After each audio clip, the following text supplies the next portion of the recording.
Shine, you are the God. It's all the same.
Pak, Mas. Oke. Satu. Oke, nangis loh. Manuk digosok mau masuk.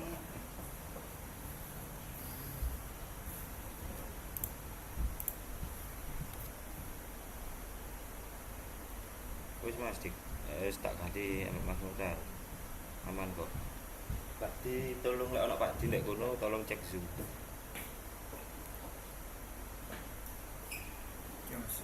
Kepiur ya, pencet kepiur ya.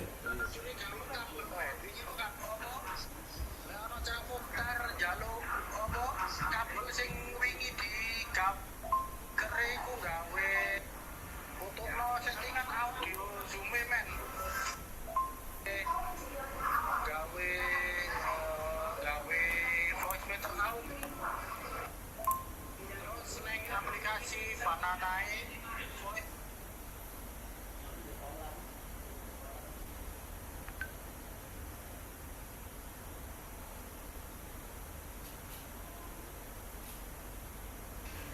wis dicek wis metu suarane aman.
Tes, tes satu dua, tes satu dua, tes satu dua, tes. Oke.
Judge background.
Check. Okay. While waiting for the speakers to join, Bapak Ibu, for all the audiences, you may have your coffee or tea that you might get in the corner of this room. It's for free, so actually you can have your tea or coffee if you want while waiting for the speakers to join. Thank you so much for waiting.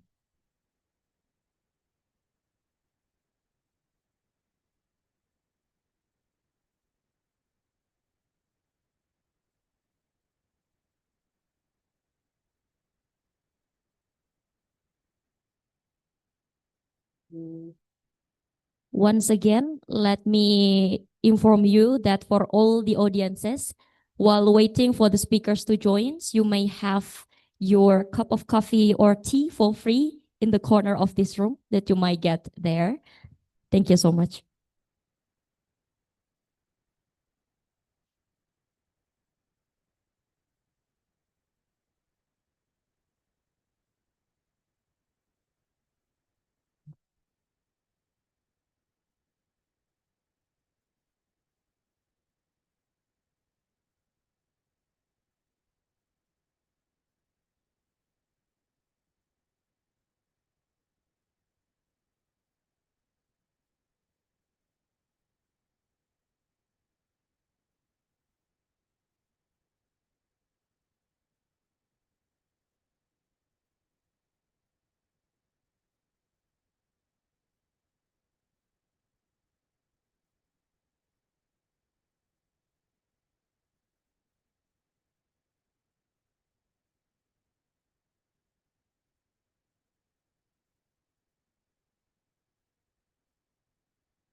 Muhammadiyah University of Malang UMM is a private Islamic university in Malang, East Java, Indonesia, and located across 3 locations. Campus 1 for Physiotherapy Study Program, Campus 2 for Faculties of Medicine and Health Science, and Campus 3 for the other 10 faculties. With more than 30,000 active students, UMM has provided adequate facilities for learning. These facilities include resource sharing. Those can be used simultaneously and alternately by all UMM students. The academic facilities include common buildings named Gedung Kuliah Bersama or GKB 1, GKB 2, and GKB 3, also GKB 4. UMM also facilitates the students' academic activities with UMM Dome, BAU Hall, and University Senate meeting rooms. Central Library is available in Campus 3 and faculty or study programs. Libraries are open for students in all campuses. In the Central Library, to support the students' daily activities in all campuses, UMM provides hotspot area, open spaces for studying around the university gardens, masjid and prayer rooms, canteens, cafe, co-working space, mini market, UMM publishers, UMM bookstore, parking lots, buggy car, career center office, guiding and counseling bureau, as well as student center, the office for the student organizations. The student administrative needs are also facilitated by the online apps like InfoKHS, My UMM for parents, and My UMM for students. UMM cares about the students' health and well-being on campus by providing adequate sport facilities such as football field, tennis court, basketball court, swimming pool, UMM lake, and wall climbing. UMM students can also utilize health facilities such as the UMM clinic, UMM Medical Center, and UMM Hospital. UMM income generating units such as Race UMM Hotel, Kapal Garden Hotel by UMM, My Dormi Hostel UMM, Sang Surya Apartment, Sengkaling Recreational Park, Bonpring Recreational Park, Pujon Hill, UMM Gas Station, Rinjani Syariah Bank, UMM Bakery, University Farm, Yamaha Dow Motors, and UMM Microhydro Power Plant share 15% of UMM funding for facilitating the students' learning. They also as demonstration business units where students can observe and upgrade their knowledge contextually. For safety, UMM provides smoking rooms and fire safety equipment such as fire extinguishers, smoke detectors, evacuation routes, first aid boxes, assembly points, and university maps. UMM believes in the essence of learning facilities for the students' learning success, which aligns with the vision, mission, and internationalization projections of UMM.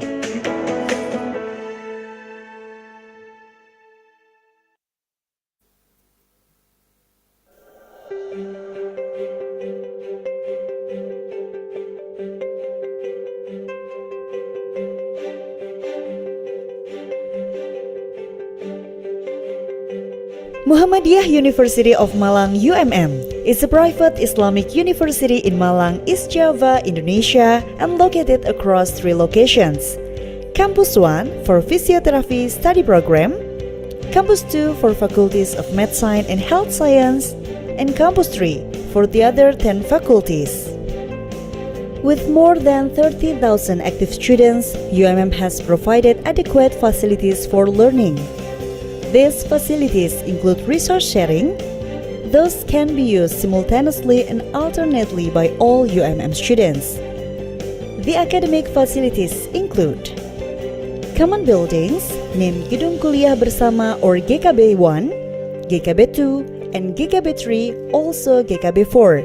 UMM also facilitates the students' academic activities with UMM Dome, BAU Hall, and University Senate meeting rooms. Central Library is available in Campus 3 and faculty or study programs. Libraries are open for students in all campuses.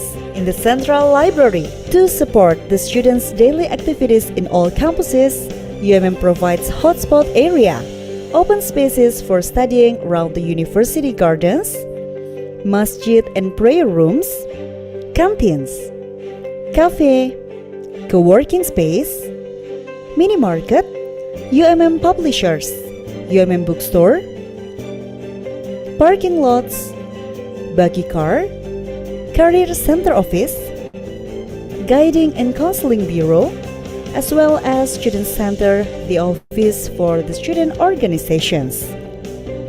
The student administrative needs are also facilitated by the online apps like InfoKHS, My UMM for parents, and My UMM for students. UMM cares about the students' health and well-being on campus by providing adequate sport facilities such as football field,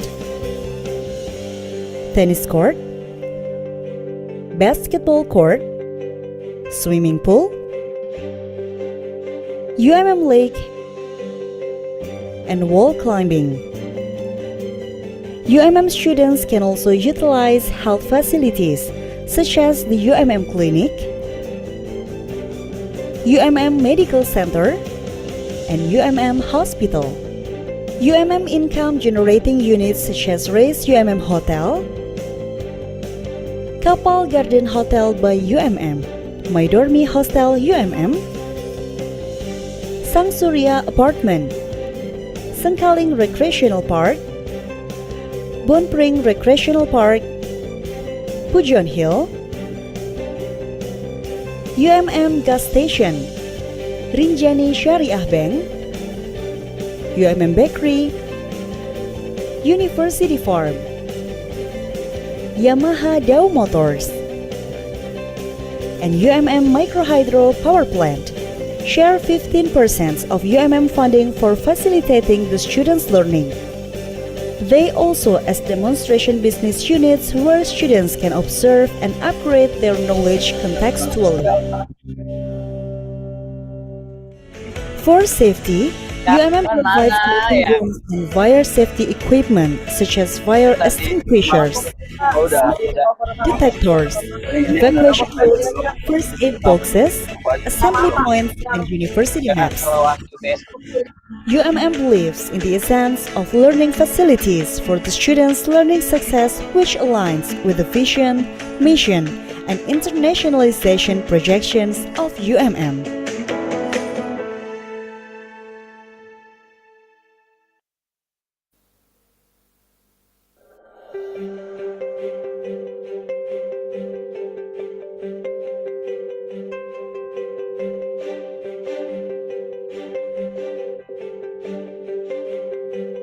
Muhammadiyah University of Malang UMM is a private Islamic university in Malang, East Java, Indonesia, located across 3 locations.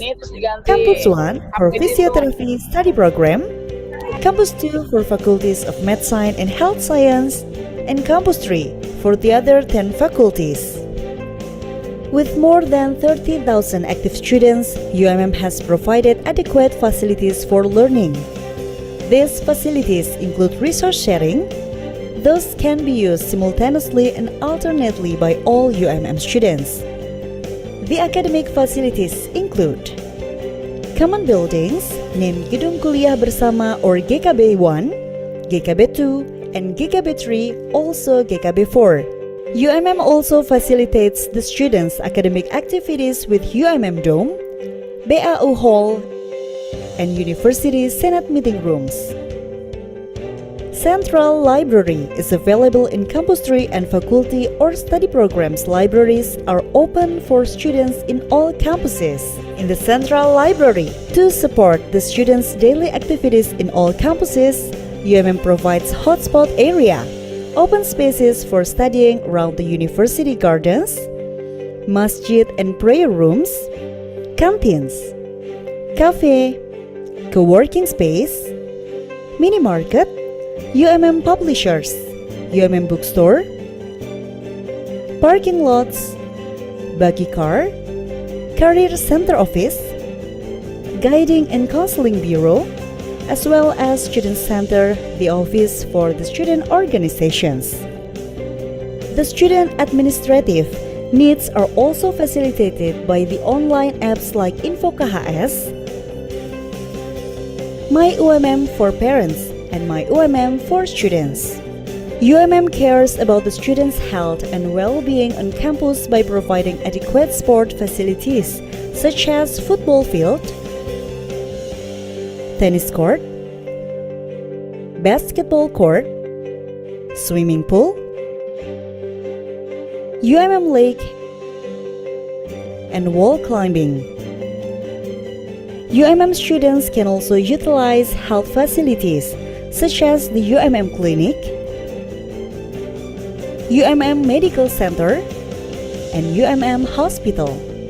UMM income generating units such as Race UMM Hotel, Kapal Garden Hotel by UMM, My Dormi Hostel UMM, Sang Surya Apartment, Sengkaling Recreational Park, Bonpring Recreational Park, Pujon Hill, UMM Gas Station, Rinjani Syariah Bank, UMM Bakery, University Farm, Yamaha Dow Motors, and UMM Microhydro Power Plant share 15% of UMM funding for facilitating the students' learning. They also as demonstration business units where students can observe and upgrade their knowledge contextually.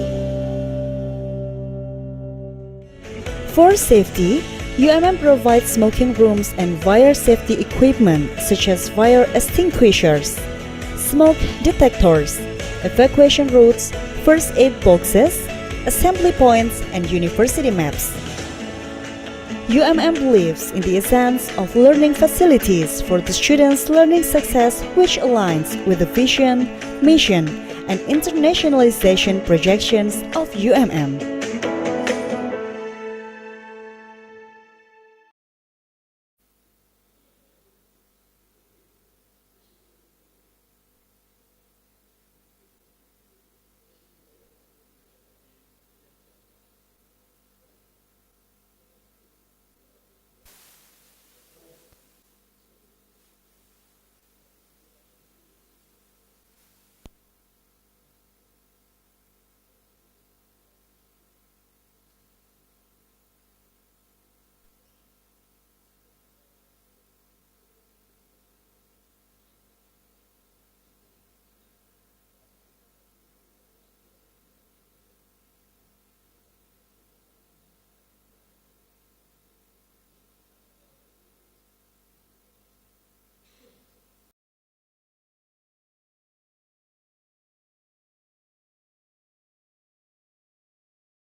With the opening addresses.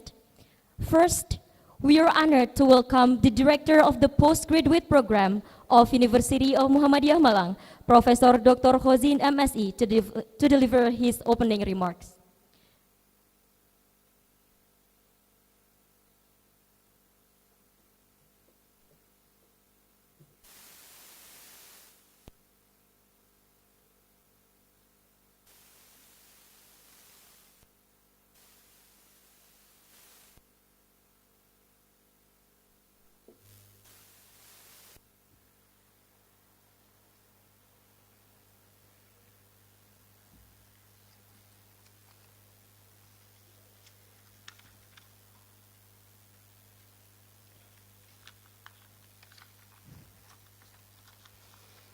Assalamualaikum warahmatullahi wabarakatuh. Waalaikumsalam warahmatullahi wabarakatuh. Good morning everyone.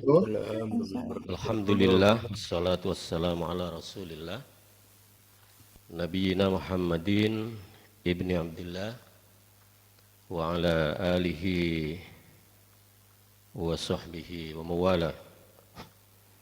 The Honorable Vice Rector for Research, Community Service and Partnership, Bapak Muhammad Salis Yuniarti, PhD, the Honorable Vice Director, Prof.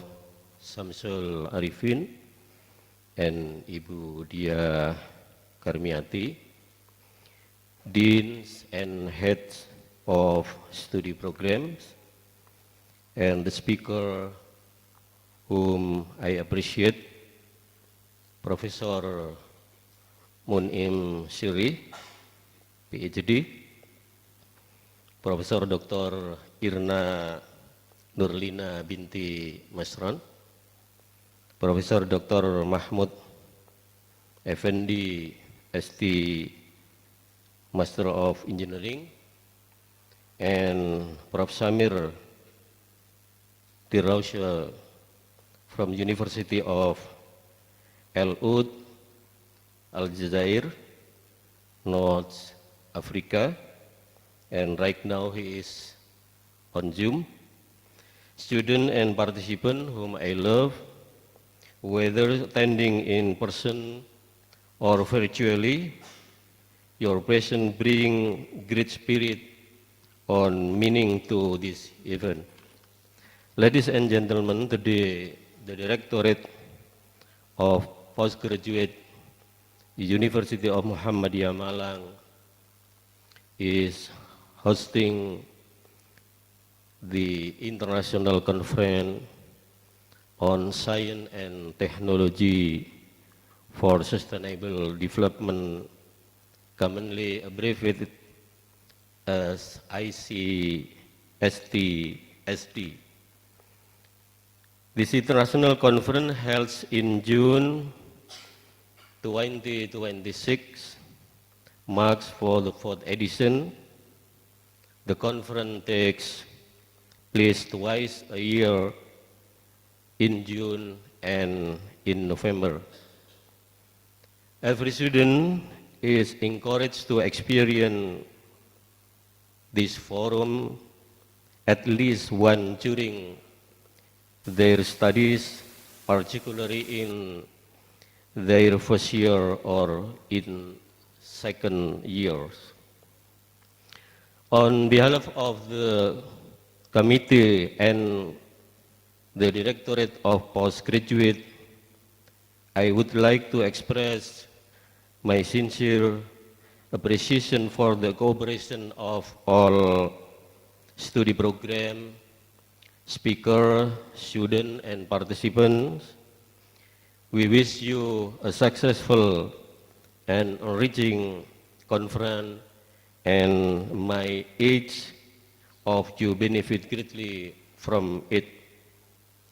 We extend of our sincere gratitude to our brother, the Committee of Chairman Prof. Yoyo Bekti Prasetyo, Mbak Ria Arista, and his college for their dedicated effort in organizing this event.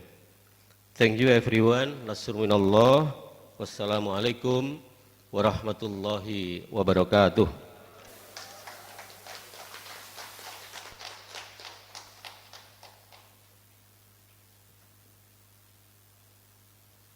Thank you very much, Professor, for your inspiring message. We shall now hear from the Vice Rector for Research, Community Service, and International Relations, who will deliver his address on the important role of university-based innovation ecosystem from Professor Dr. Muhammad Salis Yuniardi, MC, PhD. For Professor, please do the honor.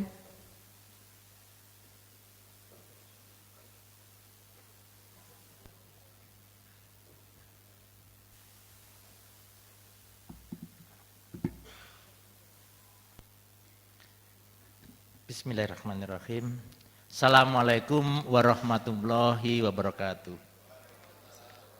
Alhamdulillahirrahmanirrahim. Assalatu wassalamu ala asrofil anbiya'i wal mursalin wal auliya'i wassabi ajma'in. Allahumma sholli ala Muhammad amma ba'du. Sebelum mulai saya izin baca pantun dulu nih. Ya. Dan karena saya tahu di pasca itu ada Prof. Samsul, maka saya mencoba mengkaitkan konteksnya dengan Prof. Samsul. Ya. Minum kopi sambil membaca, ya. Temannya roti dan gorengan ketela. Ya. Selamat datang para ilmuwan dunia, semoga konferensinya lancar dan internetnya tidak mengecewakan kita. Oh, translate to English, oke. Karena berapa hari ini kita mengalami pemadaman ya, berapa kali mati ya kan, jadi susah juga kerja berapa hari ini ya. Alhamdulillahirrahmanirrahim ya. To the distinguished speakers ya, that already here, Prof. Munim Siri and Dr. Erna ya, specifically to Prof. Munim Siri, always nice to meet you, Prof. Yeah. This is already several times we met, and every I met you, I always learn something and got beneficial information from you. Thank you very much for always supporting UMM, and hopefully we can always strengthen our collaboration continuously. And obviously to the honorable colleagues from postgraduate program, postgraduate school, which are there are Professor Hosin as the director of postgraduate, Prof. Samsul Arifin and so Budiah Karmanyati as the vice directors, and all the head of departments yeah, within the postgraduate programs. And the last but not the least, all the participants of this conference. Yeah. Good morning and welcome. It is truly my great honor and pleasure on behalf of the University of Muhammadiyah Malang to welcome you all to this international conference. And please apologize that Pak Rektor is not able to come and join this wonderful event because yesterday he has to fly to Bekasi. Yeah? And then in the night I got disposition from Pak Rektor to represent him, and that's why he sent his warmest regard for all the participants in this conference and asking your apologies that he cannot attend it. And out of that, we are delighted to gather participants, yeah, I think, in this conference, yeah, from the diverse discipline, institutions, and countries who share a common commitment to advancing knowledge and contributing to a better future for humanity.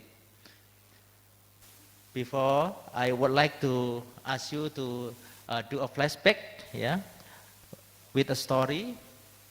This is not a hypothetical story, but a real story because we experience it, which are in the last, if you remember, 2022 and 2021, all over the world face some condition that we never expect and never imagine that we will be in that situation, which is COVID-19. Yeah. During the COVID, yeah, it's really challenged all aspect of our human life. Yeah. Health system were overwhelmed. Schools, including our university, were forced to close nearly 2 years. Yeah. Economies slow down, and the communities face unprecedented uncertainty. And this COVID, this crisis, remind us how deeply interconnected our world truly was. Yeah. Once again, actually, the COVID, the experience of COVID, really deeply interconnected all of us. Even though in the recently, during possibly the last 2 years, it seemed that our connection start to getting broken. Yeah. But this is really a very good experience. Yeah, we don't mean that we grateful for the COVID, but this COVID really teach us something that really important, which is very important for us to see this world as a one global nation. And in Indonesia, one of the institutions that respond rapidly was Muhammadiyah, our lovely organization. Through our extensive network of hospitals, universities, school, community organization, and volunteers, Muhammadiyah, including UMM, mobilize healthcare professional, establish emergency response program, disseminate evidence-based health information, supported online learning, and provided social assistance to vulnerable communities. What makes this story so remarkable is that it was not simply actually a health response. It was an example of integration. Scientific knowledge, guided medical interventions, digital technologies, supported education, community networks strengthens social resiliency, but all of that, ethical and religious values inspire the solidarity and collective action. I really highlight ethical and religious values as the foundation of those integration. And the lesson actually is very clear. Complex societal challenges cannot be solved by a single perspective, by a single sector working alone. Sustainable solutions emerge when science, technology, education, health, and community engagement work together. This is precisely why the topic of this conference is both timely and very, very important. And the world continues to face major challenges today.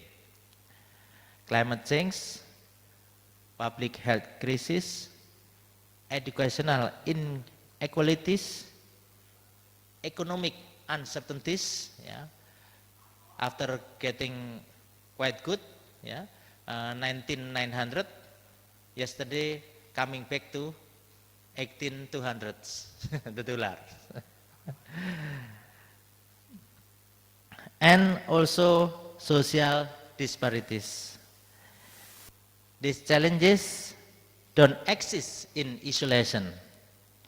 They actually interact each other, influence each other, and obviously, consequently, require integrated responses.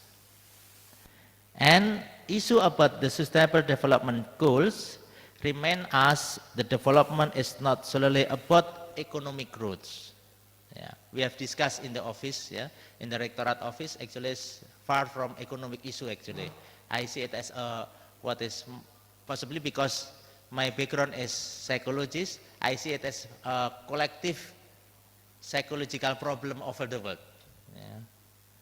It is about improving human well-being, protecting the environment, promoting social justice, and technology obviously will play a crucial role in achieving this aspiration. Advance in artificial intelligence, it's also in one side becoming a beneficial tool, very, very beneficial, but in other side also a threat for us. Biotechnology, digital health, renewable energy, and data science are transforming the way we live, the way we work, the way we learn, and the way we solve all those problems. Yet, technological advancement alone is not sufficient. Innovation becomes meaningful only when it improves, when it improves people's life. So once again, innovation becomes meaningful only when the innovation improves people's lives and contribute to social progress. This understanding has long been reflected in the vision of Muhammadiyah and specifically in our university. Through its concept of Islam berkemajuan and the concept of dari Muhammadiyah untuk bangsa, dari Muhammadiyah untuk dunia. And I think and I believe talking about this rule, how to integrate, how to keep focus and concentrate on the achieving of sustainable development goal, the school of postgraduate, the postgraduate schools has to take very, very fundamental parts. Because talking about the university progress, it's mean the postgraduate program has to take the leading action. And I think through this conference, the postgraduate programs provide an important platform for collaboration beyond innovation. Over the coming sessions, I believe we can exchange ideas and explore solutions that can help address the challenge facing our societies today, including, as we know, since yesterday and possibly in the next day always will be a highlight of social media and also newspapers, the strike from students, and hopefully it will be peaceful and there is no chaos anymore. And on the behalf of the University of Muhammadiyah Malang leaders, let us embrace curiosity, collaboration, and spirit of services as the foundation, the soul of Muhammadiyah. Let us challenge conventional boundaries. We need to take a higher bar. Seek innovative solutions and work together to advance the sustainable development goals for the benefit of present and also future generations. May this conference generate meaningful discussion, lasting partnership, and impactful contribution to science, technology, society, and of course, humanity. Thank you for the participants. Thank you for postgrad school that conducting this very important conference. Hopefully, the conference is productive and becoming inspirative as well. Opening, before opening, I have one other pantun, specifically for Prof. Samsul again, my inspiration. Pagi-pagi minum kopi, Prof. Siangnya konferensi sampai sore hari. Kalau hari ini belum dapat kolaborasi, Pak Yoyo, minimal dapat teman curhat tentang publikasi. APC-nya terus naik, karena dolar naik. Atas nama pimpinan Tors Muhammadiyah Malang, dan mari kita bersama-sama agar acara ini juga mendapatkan keberkahan dari Allah Subhanahu wa taala, kita membukanya dengan membaca bacaan basmalah. Bismillahirrahmanirrahim. Thank you very much. Assalamualaikum warahmatullahi wabarakatuh.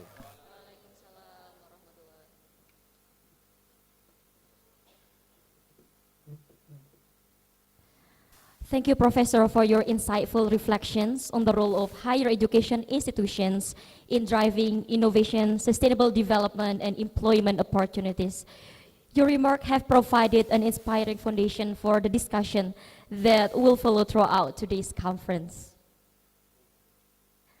Ladies and gentlemen, we now proceed to the plenary sessions featuring keynote presentation from our distinguished invited speakers.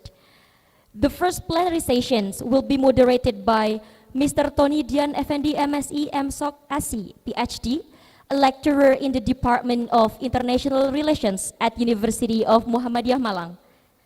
Please join me in warmly welcoming Mr. Tony Dian Effendi to lead the session. Mr. Tony, the floor is yours.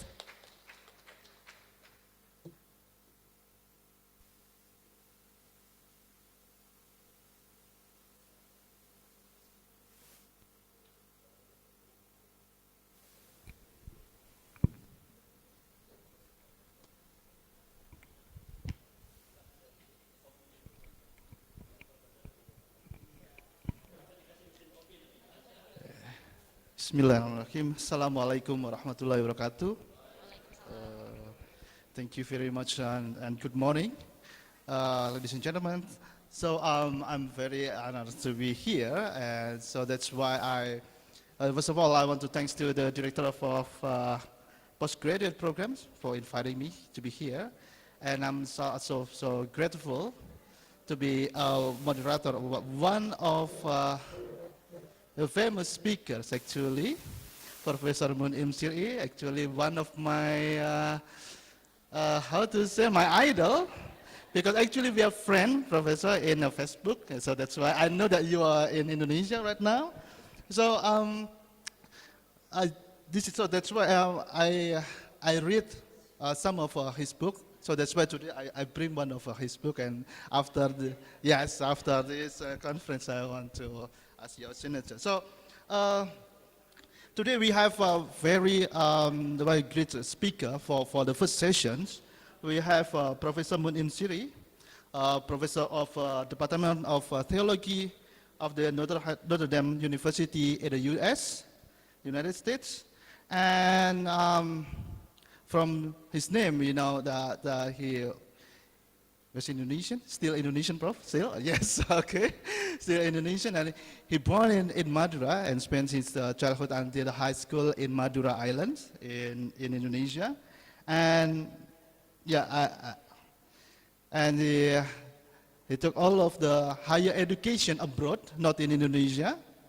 He took his undergrad in Faculty of Sharia, International Islamic University in Pakistan, and completed his master degree in UCLA, one of very famous university in the United States, and also graduated from the University of Chicago Divinity School in 2012 for the doctorate degree.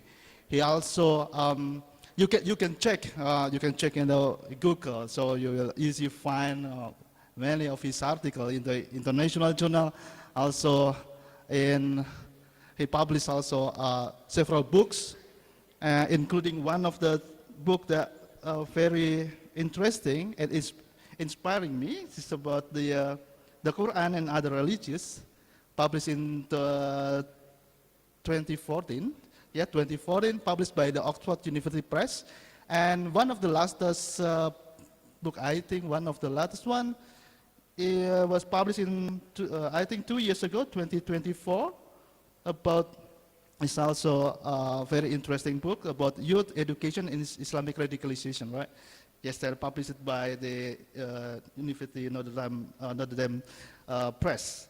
So today, he will deliver, we will learn from Professor Mun Imsiri one of very interesting topic, at least for me, when Mbak Ria sent me the topic of his presentation, I'm like, wow, this is very interesting, because I never imagined how interfaith connect with the sustainable development. This is a ferry, so that's why I'm very grateful to be here. Actually, I want to sit there as a participant so I can learn more. So without further ado, please welcome Professor Moon Siri for the presentation. Thank you.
Let me repeat again. So first I would like to thank all of participants who joined our discussion today.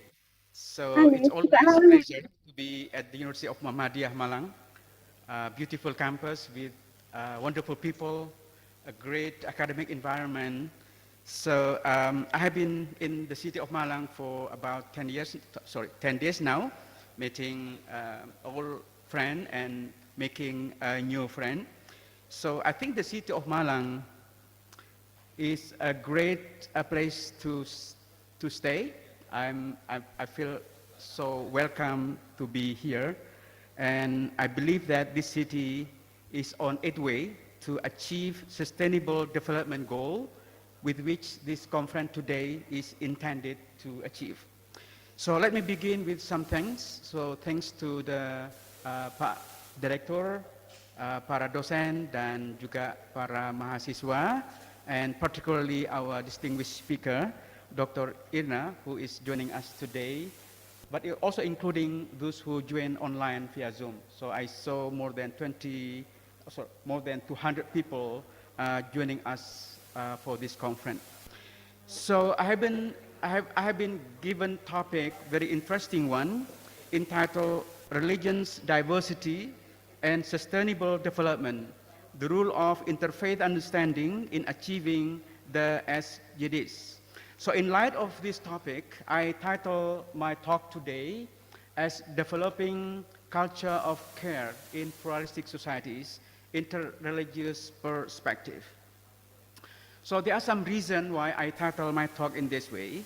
First, that Indonesia is one of the most pluralistic societies in the world, with diverse ethnicities, religions, cultures, and also groups. So today we experience diversity and plurality in Norway, in the sense that we cannot avoid talking about the other. It doesn't mean that Indonesia or the world generally before was not pluralistic, but today we experience diversity in different ways. So diversity is so close to our home, so close to our life, in the sense that we cannot talk. Wherever we go, we will encounter people of different faith. So the question that we need to ask ourselves is how can we navigate interacting with people of different faith? So oftentimes, diversity and pluralism come with tensions, conflicts, and sometimes violence. So we need to think creatively how to navigate being human, being living in pluralistic societies. So for my talk today, I borrowed this term that I will elaborate in my talk, which is about creating or building a culture of care. So I borrow this term, a culture of care, from Pope Francis, Paus Franciscus, in his very well-known encyclical is called Laudato Si. So I will elaborate this point in order to think together how we can create a peaceful coexistence. So in this encyclical that he wrote in 2015, the reason why I use this as a framework, because I have been teaching at Catholic University for over 10 years, so I think it's a good idea to share with you what I learned from being a professor at Catholic University. So Pope Francis, in this encyclical, he said that in this framework, along with the importance of living everyday gesture, let me read there, social love moves us to devise larger strategies to halt environmental degradation and to encourage a culture of care which permeates all of societies. So that's the foundation of my talk. Like the starting point of my talk is how to create a culture of care. So I will say more about this in a moment, but I would like to invite everyone to think thoughtfully about more basic questions. Why do we need to create a culture of care? What do we need to do in order to develop a culture of tolerance? To connect with the topic of my discussion, which is about religion and diversity, as well as sustainable development, I would like to also ask, I think would be important questions. What role interfaith understanding play in creating or in our effort to initiate and build and sustain a culture of tolerance? So as my methodology to talk today, again, I will employ the pastoral advice highlighted by Pope Francis, which is about see, judge, and act.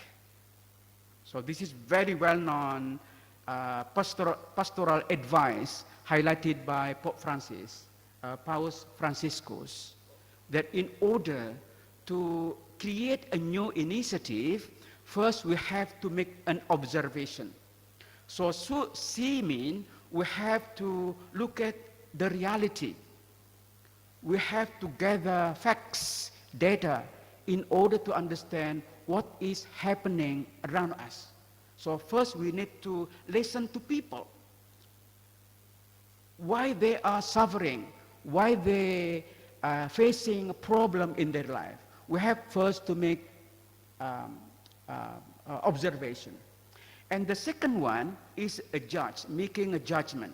So this is a moment of reflection.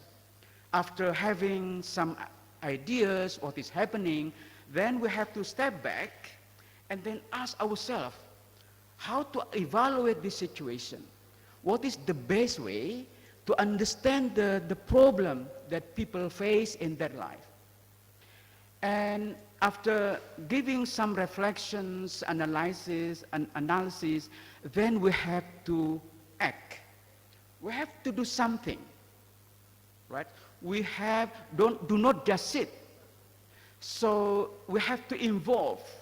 So this can mean personal involvement. This can also mean social initiative. But it can also mean advocating for policy. So this is basically my methodology. First, we need to see, we need to look at the reality, and then we make a judgment. So judgment doesn't mean that we judge people, but rather we evaluate the situation before making informed action, informed initiative. Okay? So that's basically my point here. So let me begin with C. So by this I mean we have to look at reality, gather data to understand what really happened in our society. In order to give you some ideas about how to look at reality to understand the situation, I will connect with my own research. So in the past few years, I believe since 2019, I've been collaborating with researchers from East Java, particularly from the University of Airlangga in Surabaya, from UNISA, University of Surabaya, I guess, and also from UNS. So I'm very much looking forward to collaborating with a colleague at the University of Muhammadiyah in Malang in order to understand how young people navigate, in their interaction with the other. So I did quite extensive research just to understand the situation, because even though my expertise is basically in Quranic studies, but I really want to contribute to Indonesian society. And therefore, I did quite extensive research, interviewed young people, students, high school, and also university students, to really understand what they are believing, what they are doing, what is their attitude toward the other. By the other, I mean not only those who come from different ethnicities, but also people who have different religious background.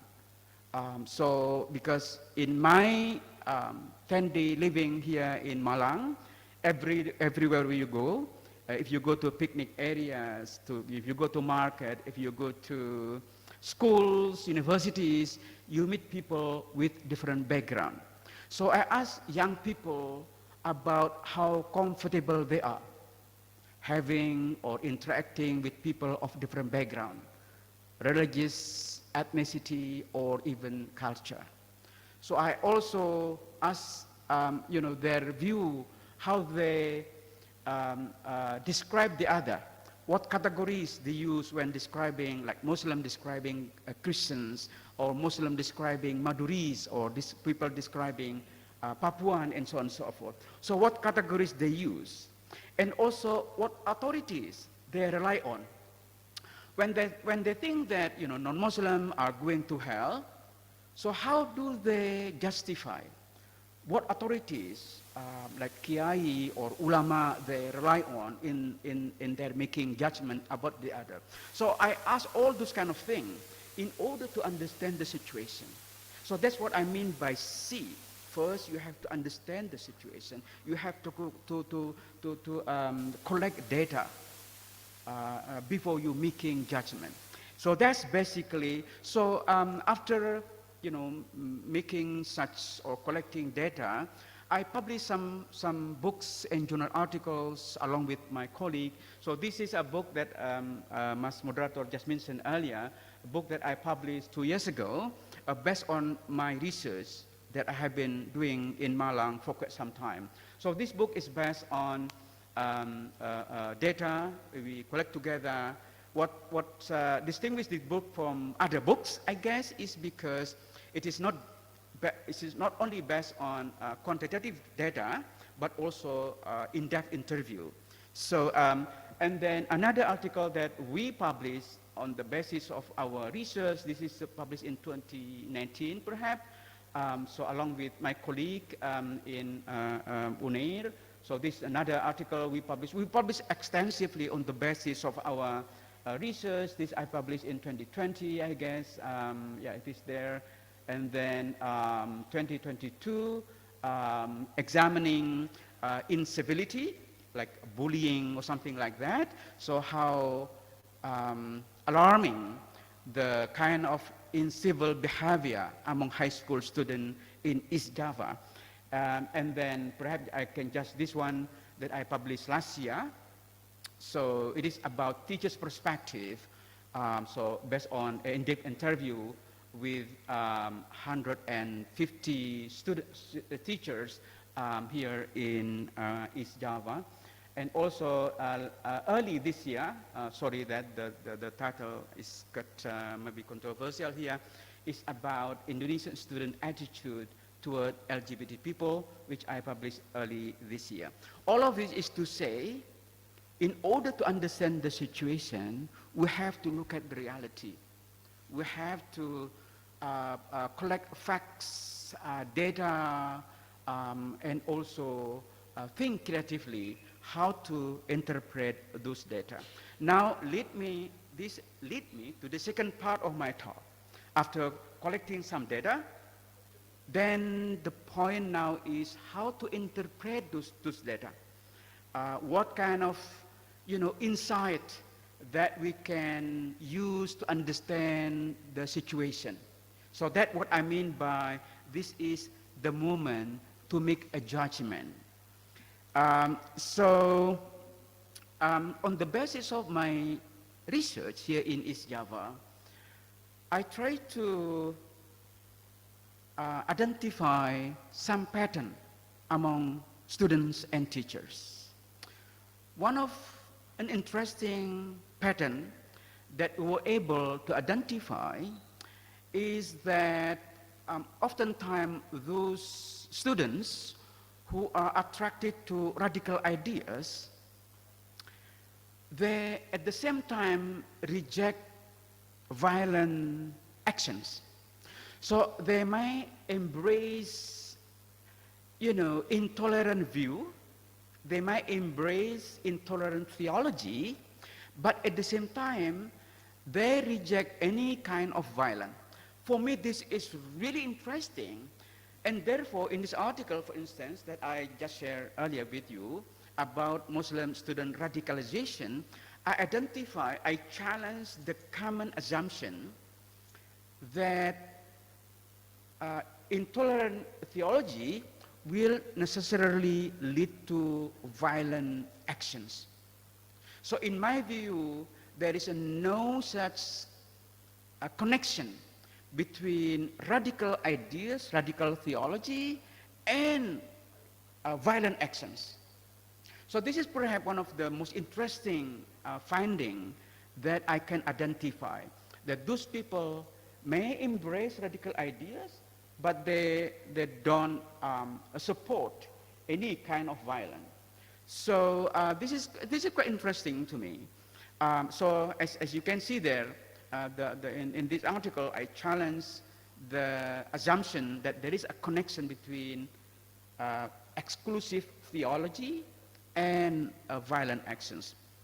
Now, another aspect that I find interesting, this is another pattern that I can identify based on my research, is that so this young radicalized individual, these young radicalized students, while they develop radical view about the other, intolerant view of the other, but actually they lack extremist religious understanding.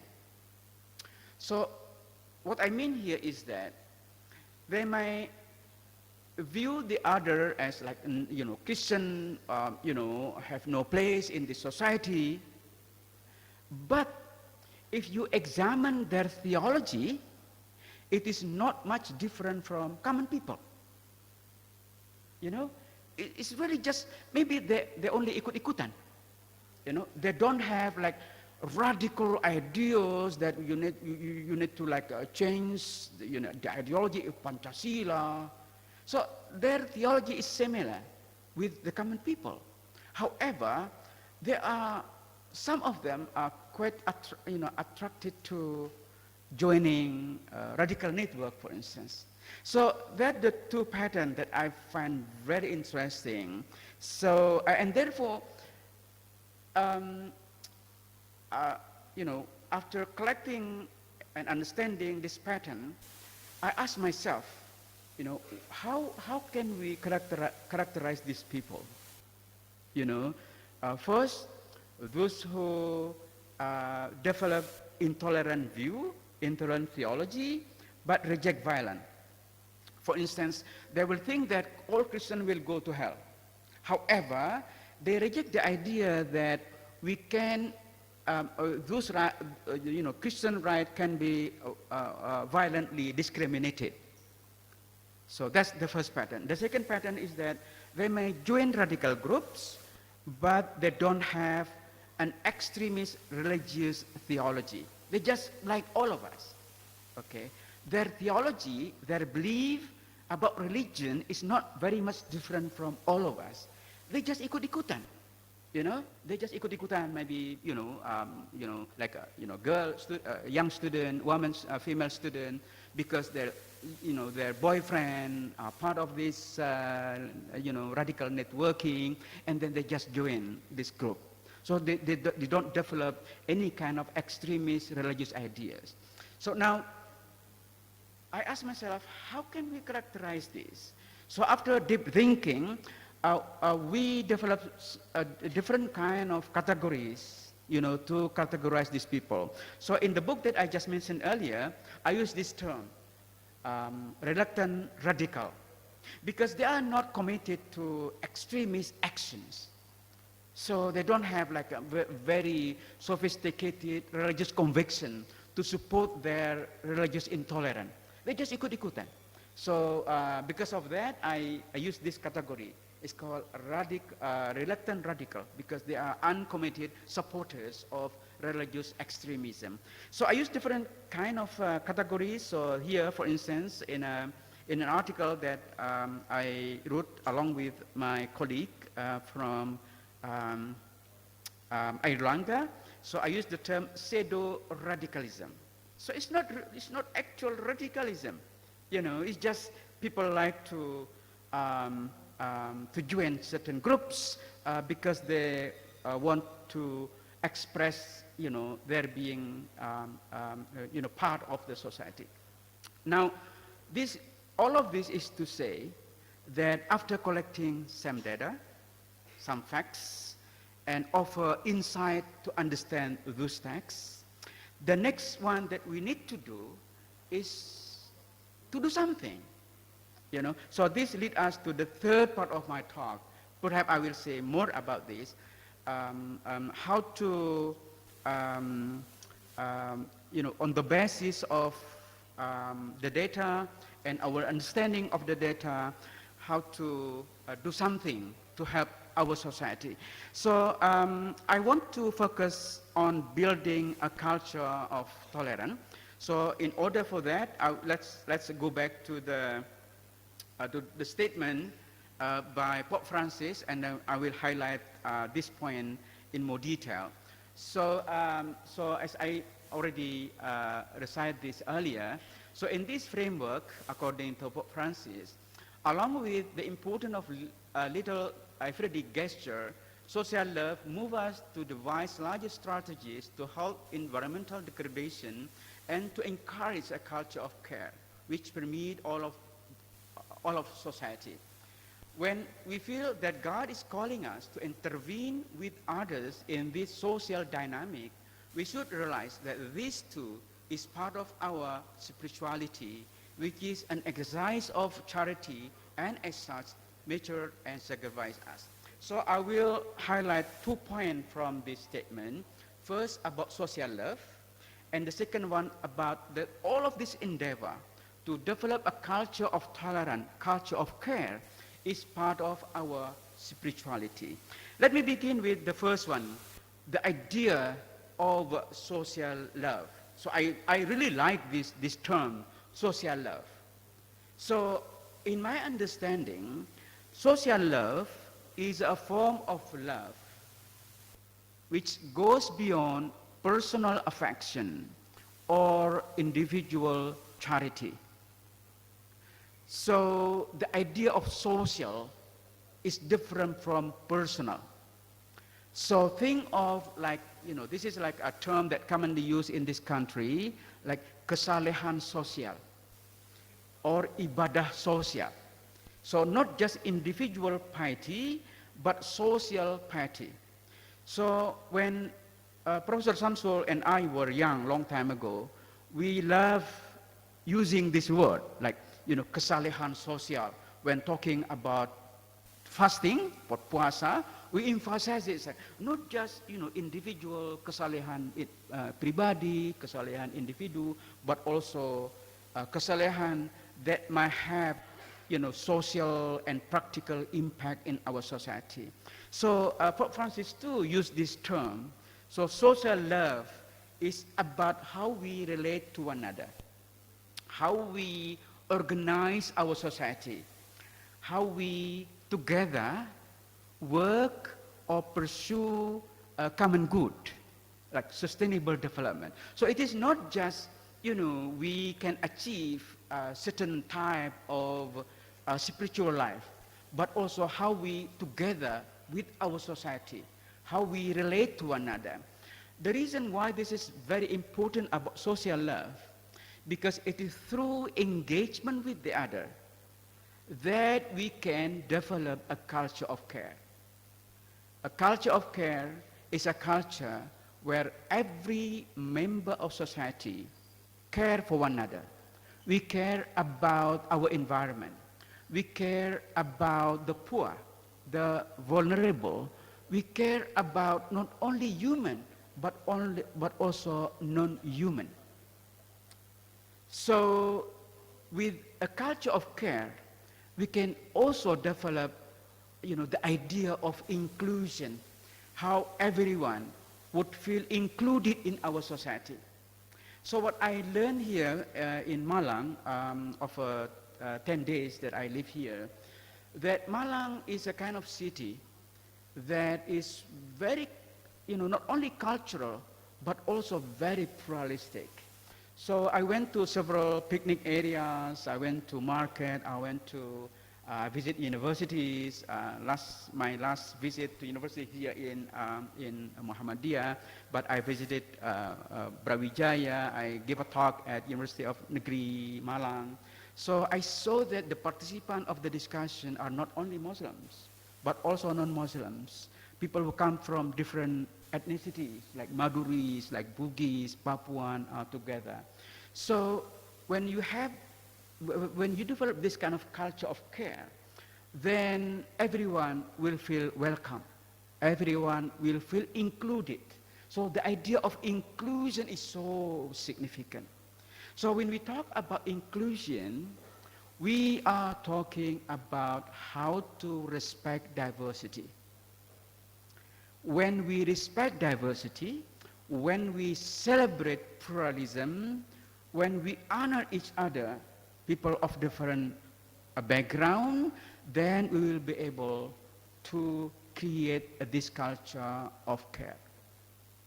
And the culture of care will be meaningful in pluralistic society. Because if everyone are the same, if everyone follow the same idea, the same religion, the same ethnic identities, then what is the point? There is no point. There is no such meaningful interaction if people are coming from the same culture, from the same religious traditions. So developing culture of tolerance will be meaningful in pluralistic societies like Malang Indonesia generally. Now, the second point that I like to highlight is that all of this endeavor is part of our shared spiritual experience. This is not unique to Catholicism, as emphasized by Pope Francis, but also even in the Islamic traditions, right? So you can see this in Surah Al-Hujurat, I guess, where the Quran says, Ya ayyuhalladhina amanu, this is very well-known verse, I guess. So, Ya ayyuhalladhina amanu, inna khalaqnakum min dhakarin wa unsa, wa ja'alnakum syu'aba wa qabaila lita'arafu, inna akramakum indallahi atqakum. All people, we created you all from a single man and single woman, and made you into race and tribes, so that you should recognize one another, lita'arafu, right? In God's eyes, the most honored of you are the one most mindful to God, atqakum. So this is not unique to Christianity, that the purpose of creation is to relate with one another, to care for one another, to have, because if every member of society care for one another, then what will develop is a sense of belonging. Everyone will benefit from safe, healthy, and tolerant environment. Now, and this idea is also highlighted in what is known as human fraternity, a document signed by the great Imam of Al-Azhar with Pope Francis in 2019. It was signed in Abu Dhabi, if I'm not mistaken. So in which the document says that the pluralism, the diversity of religion, color, race, sex, race and language are willed by God in His wisdom through which He created a human being. Meaning that the diversity of religions, diversity of culture, pluralism of sexual orientation, if you may say, all of those are the will of God. So I can conclude then. So all of those are God designed. Okay, so this is very, very Quranic, because the idea of lita'arufu, God create, race, a tribe in order to get to know one another. Now, solusi konkret yang ingin saya sampaikan, my concrete solution is what I begin my talk with, which is about interreligious understanding. I use the term interreligious learning. So, so this kind of, learning from one another is very Quranic. So, lita'arufu is derived from the word arafa, from which the term ma'rifah, meaning knowledge, is derived. So, in order to develop respect to one another, we need to have some idea about what other people believe in. Not just to know who they are, but also why they believe what they believe. So this is what I mean by interreligious learning. So based on my research, again, how to begin with C. So based on my research, when I collect the data, I learned that even high school students, they have strong interest in learning about what other religious communities believe in. So, and what I mean by interest learning here is not only that we can learn about the other, but more than that, but also learn from the other. So learn about the other, learn from the other, also learn with the other. So in community where you can live peacefully, then you can share among different religious traditions. But perhaps more importantly, I don't think that I have enough time to elaborate this, is also learn as the other. So I think I can conclude there. If you have any questions about all these categories, we can continue during the discussion session. So thank you so much for your for coming today, and thank you. Assalamualaikum warahmatullahi wabarakatuh. Thank you very much, Professor Monim Siri, for very inspiring and wonderful presentations. We learned a lot, and honestly, I'm really enjoying this. But because of time, we have to go to Q&A session. So I think that if participants, you have any question for Professor Siri, so please come to the microphones and you can deliver your questions. So please, any questions? You can ask questions in advance. Yeah. Yes. Okay. Oh, okay, so from online, maybe a participant from Zoom, if you have any questions for, okay. Yeah, so I think, Pak Salis, Vice Rectors, you want to ask something?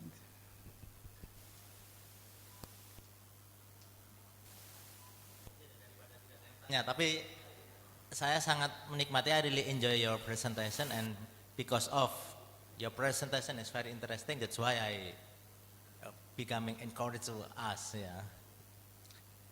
Yang my first question about see, judge, and act. Yeah. But of course, my question will be based on my background, which is a clinical psychologist. Yeah. Misalnya begini. when we talk about C, the vision, yeah, our vision actually is limited, not in terms of psychology, but also in terms of physical. Yeah. My question is, in terms of C, I think we need a value which will guide us what should we see, what shouldn't we see, or should we see all? This is the question, yeah. Based on your research base, of course, yeah. Talking about which one is better ones, yeah.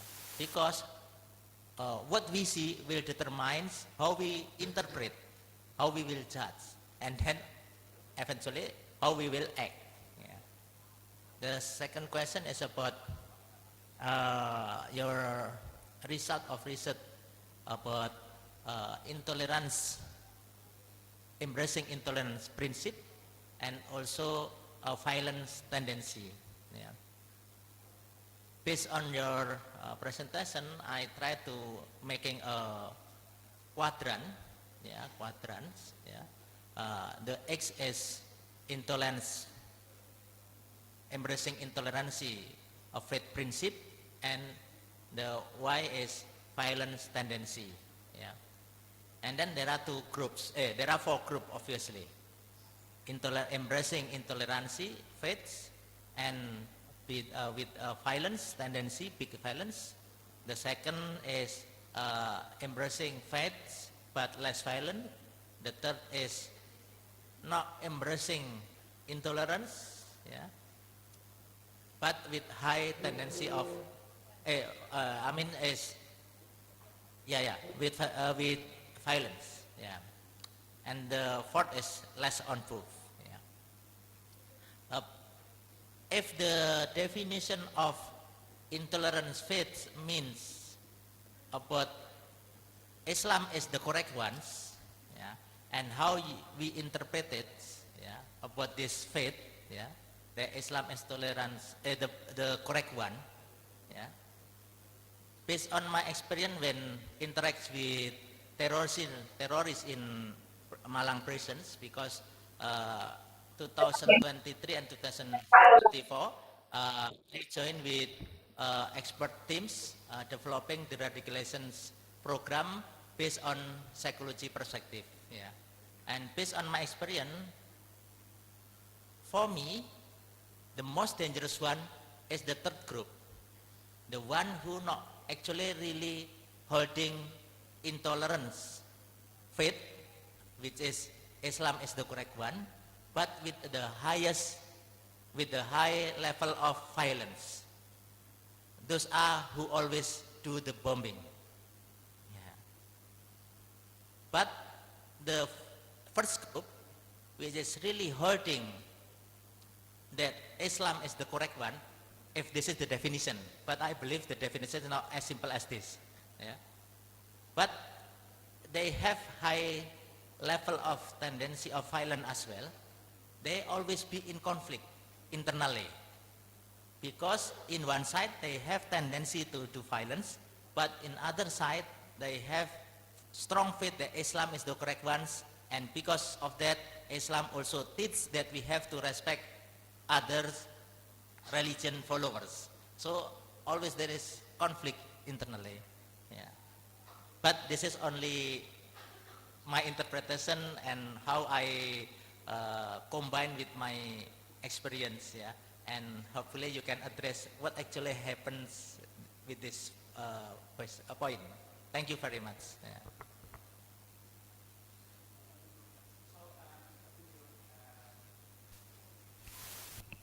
Thank you so much for the very thoughtful questions. You raised 2 points there, but I think I'll begin with the last one, which is about the connection between intolerant ideas, intolerant theology, and violent actions. So I really appreciate you mentioned the 4 categories in this kind of connection between faith or belief and whether certain belief will necessarily lead to violent actions. So let me begin with what we mean by tolerant, because this concept can mean different things to different people. So in my discussion, in my interview with high school students, high school teachers, from which we published an article about this teachers' perspective on religious intolerance, I think published by a British Journal of Religious Education 2 years ago. When we asked teachers how they define tolerant or intolerant, we learned that even among teachers, they mean different things when they talk about intolerant theology or intolerant ideas. But from my interview with them, I learned that they believe that while tolerance is necessary for peaceful coexistence, but this idea involves some dislike. So it is okay to dislike people of different faith or people of different culture. You don't like the way they behave, but in order to live peacefully, you have to respect them. You have to. This is the idea of toleration. You have to tolerate about something that you don't like. So the question is not that we have to impose the sameness. So tolerant is not that we have to follow the same idea. So tolerant means that you tolerate people who develop something, who behave in a way that you don't like. So and therefore, for us as scholars, the task is not to impose the sameness, but rather to respect differences. Because at the end of the day, even when we think that we believe in the same thing, we believe in one God, for instance, like some people develop this idea that Muslims and Christians actually worship the same God.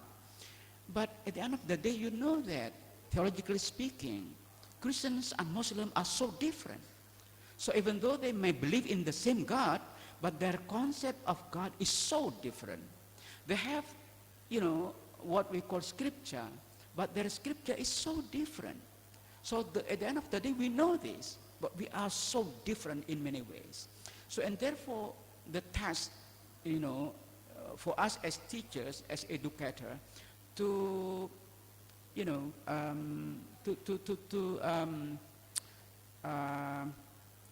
enlighten our students that in order to live peacefully, you don't have to believe in the same thing.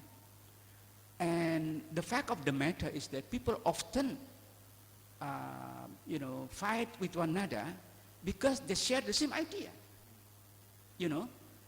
So perhaps the most difficult thing to solve is internal conflict.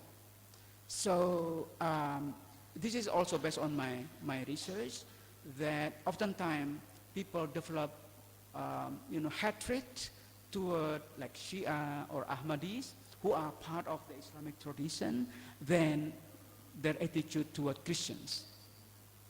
So to solve the conflict between Sunni and Shia or Sunni and Ahmadi is more complicated than to solve the problem between Muslim and Christians.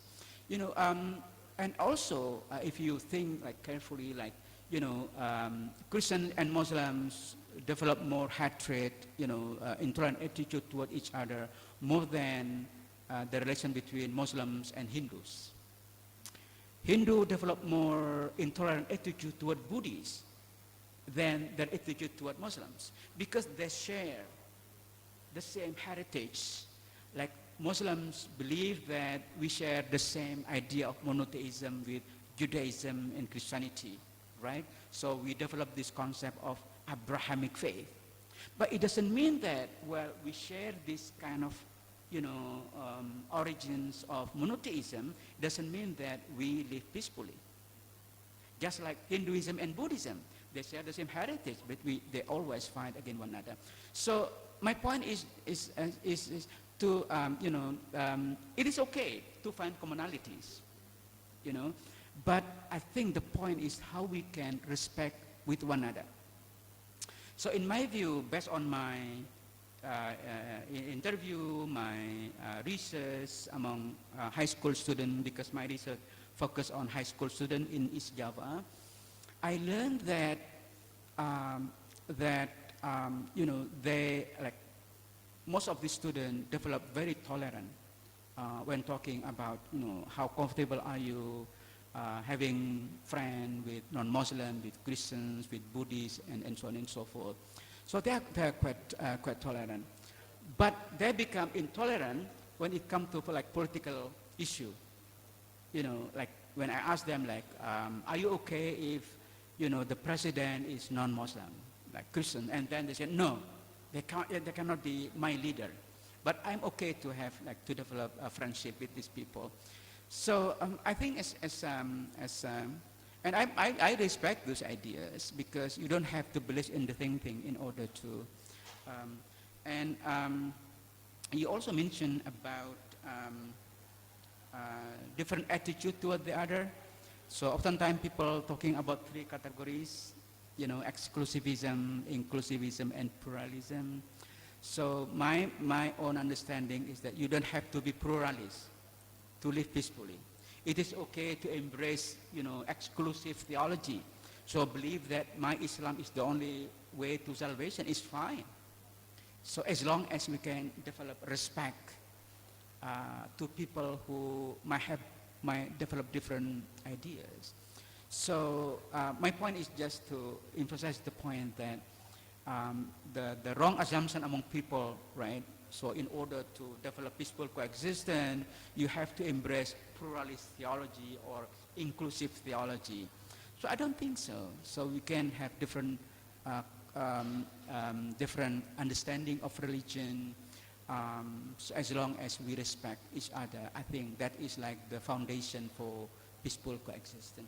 So the first question that you raised is really important, I guess, and it needs another lecture to address your question fairly about limited perspective when trying to understand what people believe.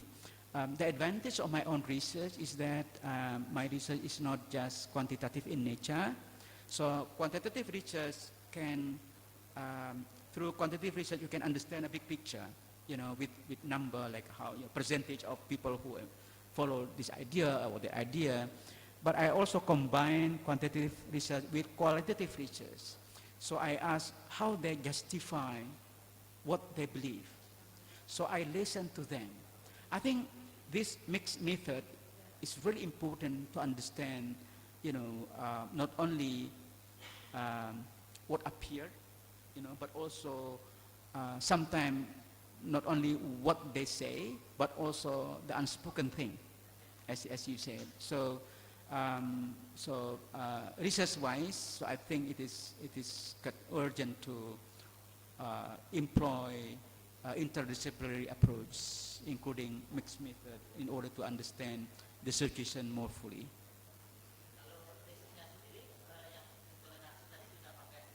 Pakai mixed research, yeah, mixed method, yeah, both quantitative but also in-depth interview, because I like to bring their voice to the front rather than I bring my own perspective as a researcher. So I let them speak by themselves instead of, you know, I represent their views.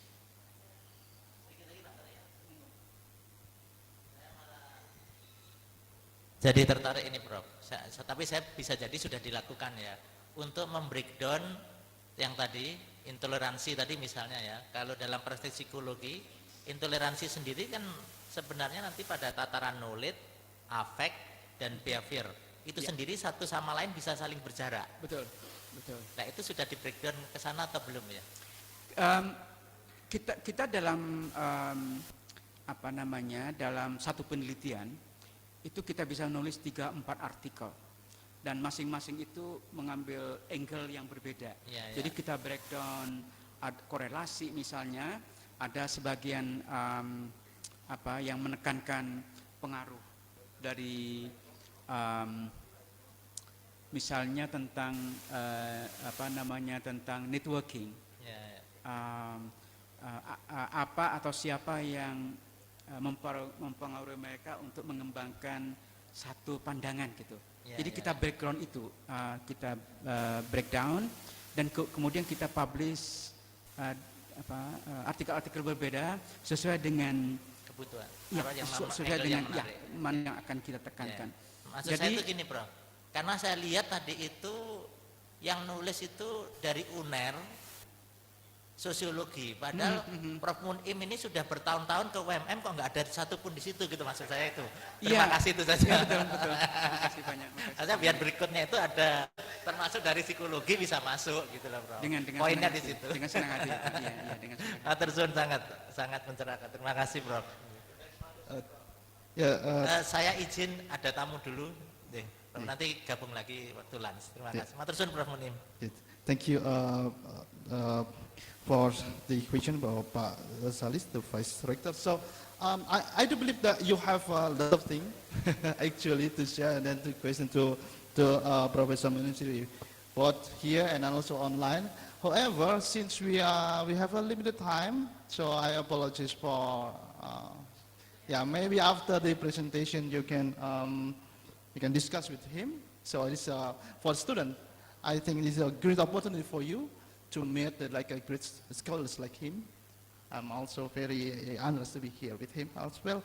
And I think I don't have any conclusion for these sessions, but from Professor Siri presentation today, it is related to my personal experience as the one who have part of the minority in Indonesia, as the Chinese Indonesians, but working in the Muhammadiyah Malang Islamic University is a very great opportunity for me to bridge, to explain to my community, Chinese Indonesian, about Muslim, about Islam as well.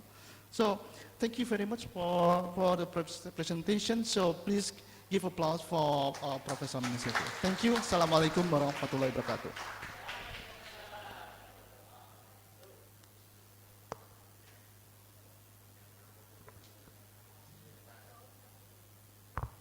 Okay, thank you Mr. Tony and Mr. Munim for moderating the session as well as providing the insightful presentation and engaging discussions. Ladies and gentlemen, we shall now continue with our second plenary sessions. This session will be chaired by Dr. Ria Aristaasi, PhD.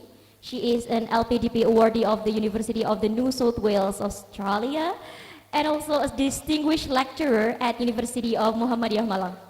Without further ado, I would like to invite Dr. Ria Aristaasi to take over the session. Dr. Ria, please do the honor.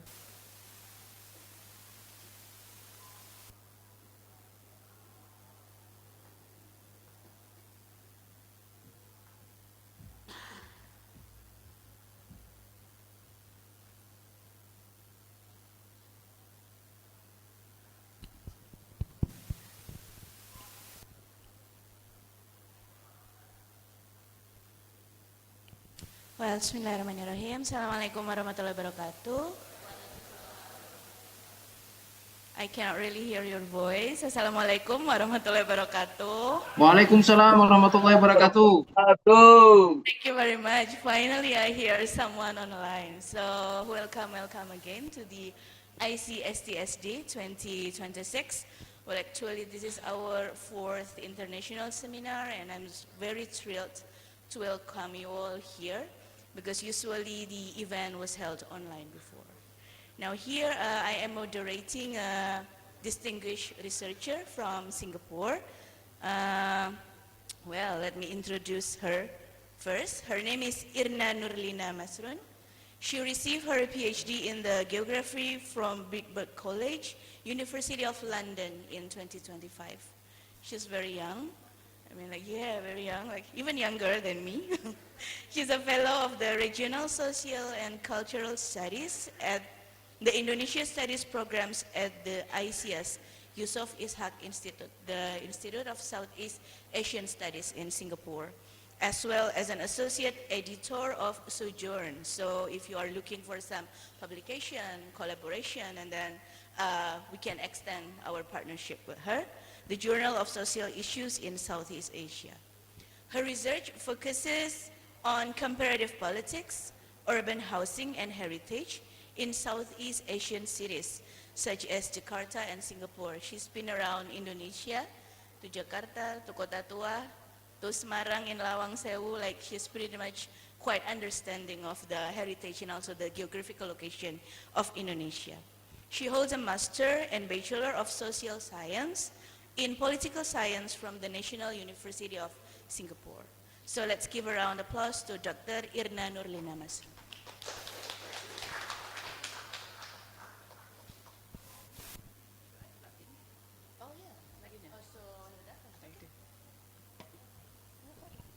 Okay, so Dr. Irna, how are you today? Is it on? Assalamualaikum. Waalaikumsalam. Right, okay. So, let's say you will be given around like 30 minutes to start the presentation. Quickly? Oh, yeah. Oh, the So- presentation will be on? Yeah, the presentation will be on. Dibantu di situ ya?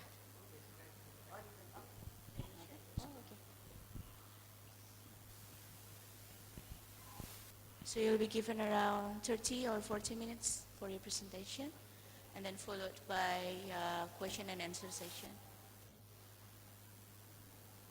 That one, right? Okay. Okay, please. the Okay, stage is yours. good morning everyone. To follow Prof. Mutnim Siri is a bit of a big shoes to fill. Maybe the only similarity is that my slides are also black and white. Yeah, Prof. I think the last time we met would be probably online last year when Prof. Mutnim Siri joined one of our conferences in ICIS on Islam and Geopolitics. Jadi his works are all very keren-keren. So I'm very lucky because this conference is in English. I can speak bahasa but agak berantakan sih. Jadi kita santai aja ya. So thank you, Dr. Ria, for the introduction, but also for the invitation actually. So the world is very small. I think if we search 1 or 2 degrees of relations from us, actually we are all kind of connected in the region. So the title of my presentation is Sustaining Communities, focusing on heritage in cities. Next. So I think maybe before I begin talking about the heritage part of things, we could look a bit about what actually sustainable goals are in terms of the UN definition of things, since we are concerned in this conference about sustainable goals. So sustainable development, usually the definition comes from the Brundtland report from the UN, which is about how we have development that meets the needs of the present without compromising the ability of future generations to meet their own needs. So if we think about this, right, and I mean this definition came out in 1987. I think most of you would not have been born then, maybe, except the professors, right? So if we think about this, right, and also I think maybe only in 2015 they really had these 17 SDG goals, kan? So if the young generation now thinks about what the past or current leaders are doing, think about whether we agree that they are contributing to sustainable development gitu. So later on in 2015, they identified 17 development goals. What are the goals for? To end poverty, protect the planet, and ensure prosperity for all, right? So there's sustainable development always involves economic, social, and also political, if I believe that. So next. Just to show you what it looks like, I'm sure you're familiar with this chart by now, and under each goal you have, the UN has different targets for countries or societies to kind of aspire to. So you can see that there's a lot of emphasis on material prosperity, which is important, especially for developing countries, but sometimes the focus has always been on that. Next, thank you. So the question becomes, so my field is more, my background is geography and political science, right? But I think where my work fits is more like urban studies. So we try to be more critical about what the urban planning or what the urban trends out there are. So this is a famous writer in the field of urban studies, Manuel Castells. So he talks about how, and this was sometime back, 2002, right? He talks about how sustainable development is a code word for the most important social debate of our time. So he questions whether our model of development is undoing our very existence, or we actually are maintaining our planet. So we need to think about under what conditions the current economic growth, our consumptive patterns, what we consume, it's not just about food, it's about what we buy and what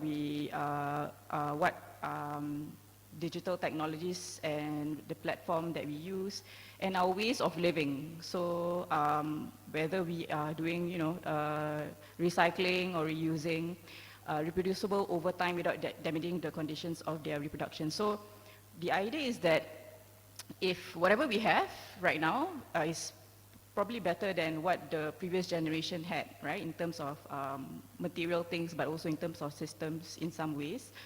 So can we, are we contributing to its reproducibility? That means, can the next generation have something like this or even better? So that's something that the idea of sustainable development is supposed to promote. So then there's this also idea of generational solidarity, which means that the passing down or the betterment of the next generation depends on this, to quote also Prof. Monim earlier about this culture of care, not just amongst diverse. So diversity also includes age groups, right? Not just the other identity categories. Next, please. So just to focus for my part of the presentation is on sustainable cities and communities. There are various targets under this, which covers like transportation, housing for all, and also for things to do with culture, right? Is to have a more holistic life, not just the basic elements of what you need to live. Next, please. So this is where I think about what actually sustainable means, right? It's not just goals, it's also about the process that leads to that goal. So I think in Islam we also taught to be more process-oriented rather than what is the outcome, which is totally out of our control, right? So for my approach, from my perspective, for my research I use kind of a process-driven research, which means you always ask about the how and the why and not just the what. So for my PhD, I focused on heritage making and gentrification in Jakarta, Kota Tua. Have any of you been to Kota Tua in Jakarta? Or maybe in Kota Tua in other cities as well, which are more preserved or more popular. So I also focus on cities and urban contexts, and I think the question of scale is quite important for urban studies, in terms of communities and neighborhoods. So specifically, I look at some of the urban kampungs or urban neighborhoods in Kota Tua. So I want to maybe just share a bit of my research about, my ongoing research actually about sustaining communities and what it means for different generations, also for the people from inside and outside, the residents versus the visitors. Next, please.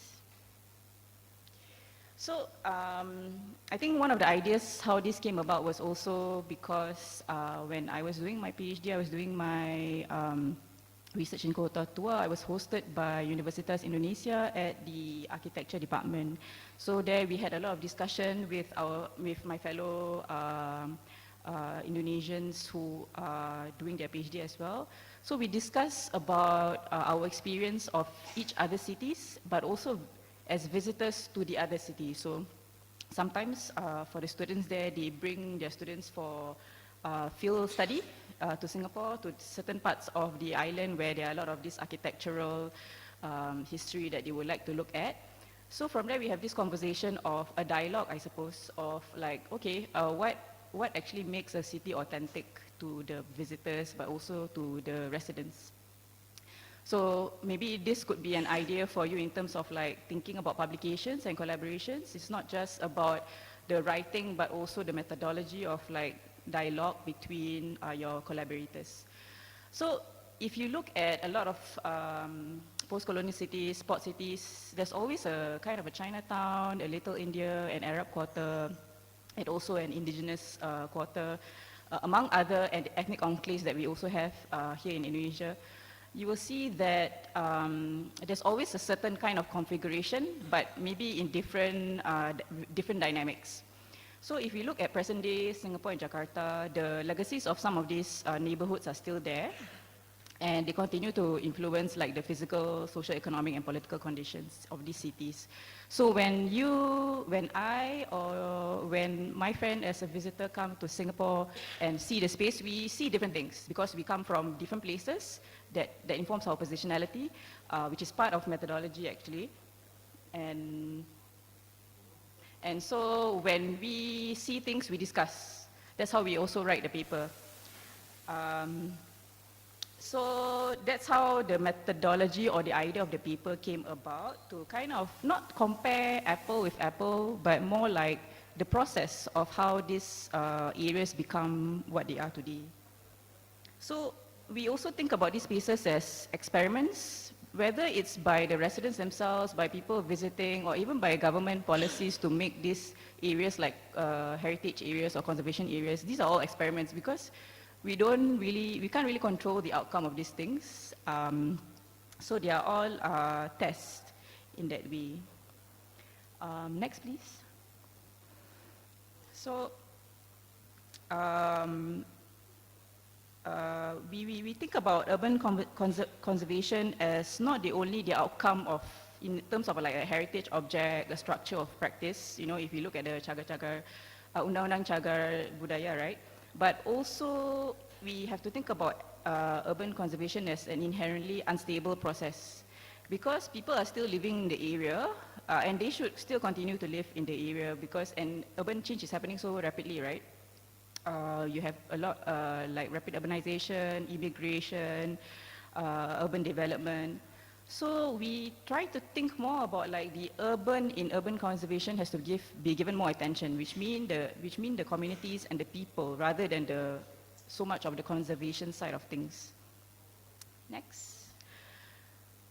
So that brings us to this complex relationship between heritage and tourism. I think for many of us, even for myself, we always think about them as the same thing, but they are actually not. So even though they actually overlap. So heritage sites can become very touristy. Maybe in Malang itself, you could share with me what you think about this tension between heritage and tourism. Because for tourism, capital has to be involved in terms of like investment for the building or the infrastructure for tourists, you know, for them to feel that, okay, this is a place worth coming to. And what things are being valued. Because sometimes in some cities, right, as they move towards more tourism focus, they look all of the same. If you go to certain cities, you see like they are duplicates of each other, because that's where capital or money comes to. So the other thing is that as we become global cities, right, and that's the kind of aspiration from a lot of cities, is the tendency for comparison and competition, rankings, comparisons, even the UNESCO World Heritage kind of nominations. So in the end, everything kind of looks the same, but actually it's not. So the interesting thing about this tension is that sometimes the tendency towards tourism also allows us to find some buried or forgotten heritages, which may be people who actually live in the place, because we are so busy with our everyday lives, in school, at work, family, we don't really pay attention to certain parts of the city. But when another person who comes, who's a stranger to the city, sometimes they see things that we have taken for granted. So that's where like this dialogue is produced. Next, please. So I just want to talk about the example. Ria, how much time do I have left? Okay, cool. So to return to the case studies that prompt us to think about this is the Little India in Singapore and Pokojan in Jakarta. Have any of you been to Singapore? No? Maybe Jakarta, Pokojan? There's also Pokojan, I think, in this side of Java. Semarang, Surabaya also has. So at first glance, there seems to be little to connect them because I think if you have the chance to see, go and see for yourself, they are actually very different places in totally different countries. But at the start of it, they were one of the earliest settlements for migrants coming to port cities even before the colonizers came. So in Indonesia's case, the Dutch, and in Singapore's case, the British. But they share similar origins, right? Because the original ones are like the Indian migrants who settled with various occupations. And also, they slowly become areas for urban conservation because they have like important historical and heritage buildings in terms of like housing, but also places of worship. So be it mosques, temples, churches in these areas, that kind of diversity, even though the name is like Kampung Arab or Little India. Next, please. So I just want to show you how Little India looks like today. So it's because it's one of the few heritage conservation areas, which means that if you want to build anything or alter anything, you have to get permission from the government. And they also try to maintain the character of the place. So there's a heritage trail. So on the left side, you see a kind of a official heritage map, mapping out all of the different interesting places. And then on the right side, you see a mix of buildings which tell us like they come from different eras. So in the foreground, you see older buildings. And in the background, you see public housing. So that's where the majority of Singaporeans live, in high-rise flats. So I think Little India is quite big, and in different parts, there's different characters of it. And it used to be that backpackers like to come to Little India because it's cheap to live there, it's central location. It's less gentrified than, say, Kampung Glam or maybe Orchard Road, if you've heard of the place. Next, please. So, but there's, like I said, there's also parts of Little India which are maybe less touristy. Well, it depends, right, on the kind of tourism that happens. Sometimes people want to see the hidden heritages or the everyday heritage. So you will see alleys like this, which I think might be familiar to our part of the world, where we have a lot of shop houses, kampong houses, and then alleys, gangs. And then at some parts which are more, I guess, open to public, they have murals which are commissioned by the government to kind of imprint the history or heritage of the area. So there used to be a lot of cattle industry, lime kilns, not factories, but horses plowing the roads. Next, please. Here we come to this part of the world in Jakarta, in Pokojan. So Pokojan is very interesting to me because even though it's called the Kampung Arab, but there's a lot of diversity in there because it's also next to Glodok, which is the area for Chinese communities. So on the right side, we see a very old mosque, Masjid Rauda, which has very historical and political significance to Indonesia's independence, actually. And on the right side, we have the Vihara Padilapa, which is a Chinese temple, right? But in the inside courtyard, they maintain a memorial for the saints of Wali Songo. So they generation by generation, they keep up this tradition of kind of multi-faith tradition, and within the communities itself. So when newer people come in, because Pokojan is also an area where there's a lot of economic activities in Kota Tua, so the land price is high, it's also very convenient, and there's more and more like warehouses. new migrants come in because they have more capital to buy up the land. It changes the fabric of society because the new migrants are not attuned to the kind of multiculturalism or multi-diversity everyday living among the residents, right? So it relates to what Prof. Mu'nim was saying about like the cultivating that culture of care or social love is a process that it's not like linear, and because people move around and all that, so we need to think about how to sustain that kind of, I guess, a cultural value. Next, please. At the same time, there are also people still live there in the buildings, and Pekojan is also known for its Jabatan Kambing. It's there all year round, but it's very busy when it's coming to eat. And that colors the landscape, right? You will be in certain parts of the neighborhood where it smells different, or you will hear different things. So that is a character of the neighborhood as well that they want to keep for as long as possible. But yeah, I don't know whether the conditions are great for goats in a more urban area. Next, please. So, as we see that the relationship between heritage and tourism is complex and often contested between, amongst residents, but also between the layers of society, right? Like the communities, the visitors, the local government, also the national government priorities.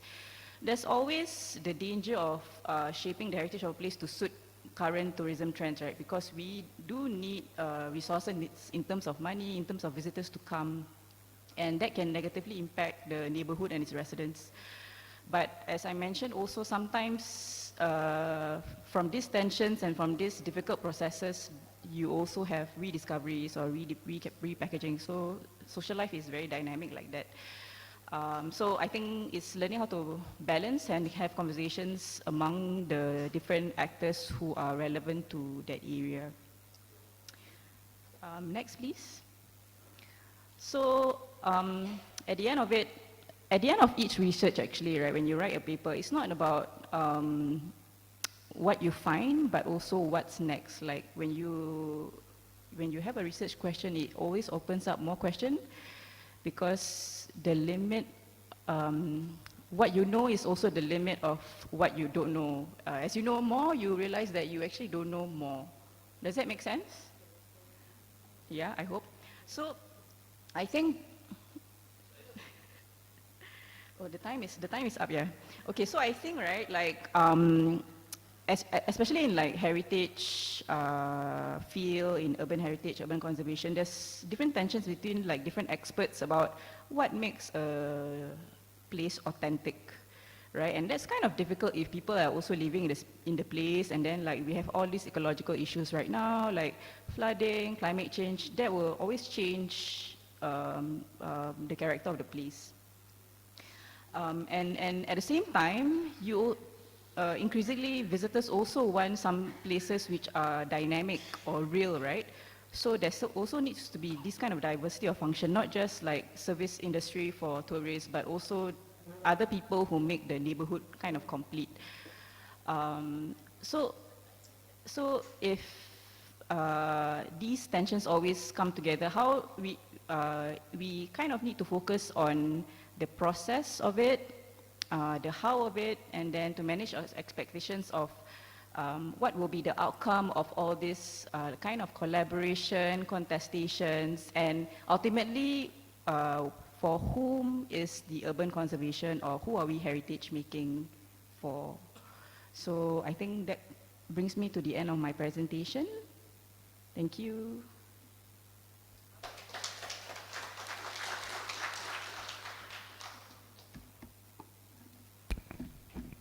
Right, okay, thank you very much, Dr. Irna, and thanks a lot for the round of applause of this.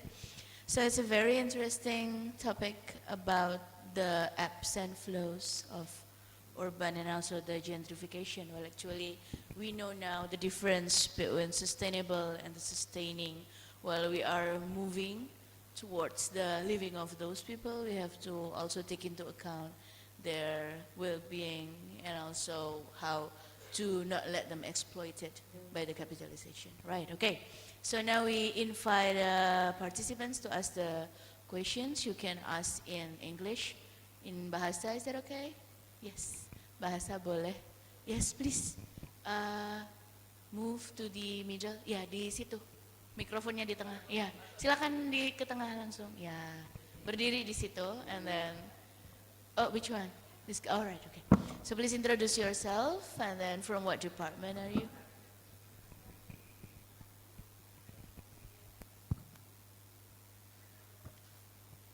First of all, thank you for giving me the opportunity to ask a question. My name is Odi. I'm from Magister Psychology. I was interested in your point about the homogenization of heritage sites.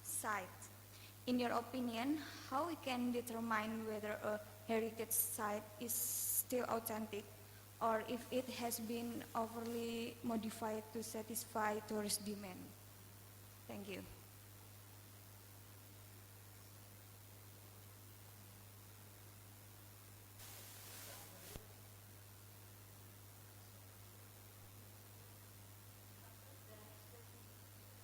The next question, please. Langsung aja, Pak.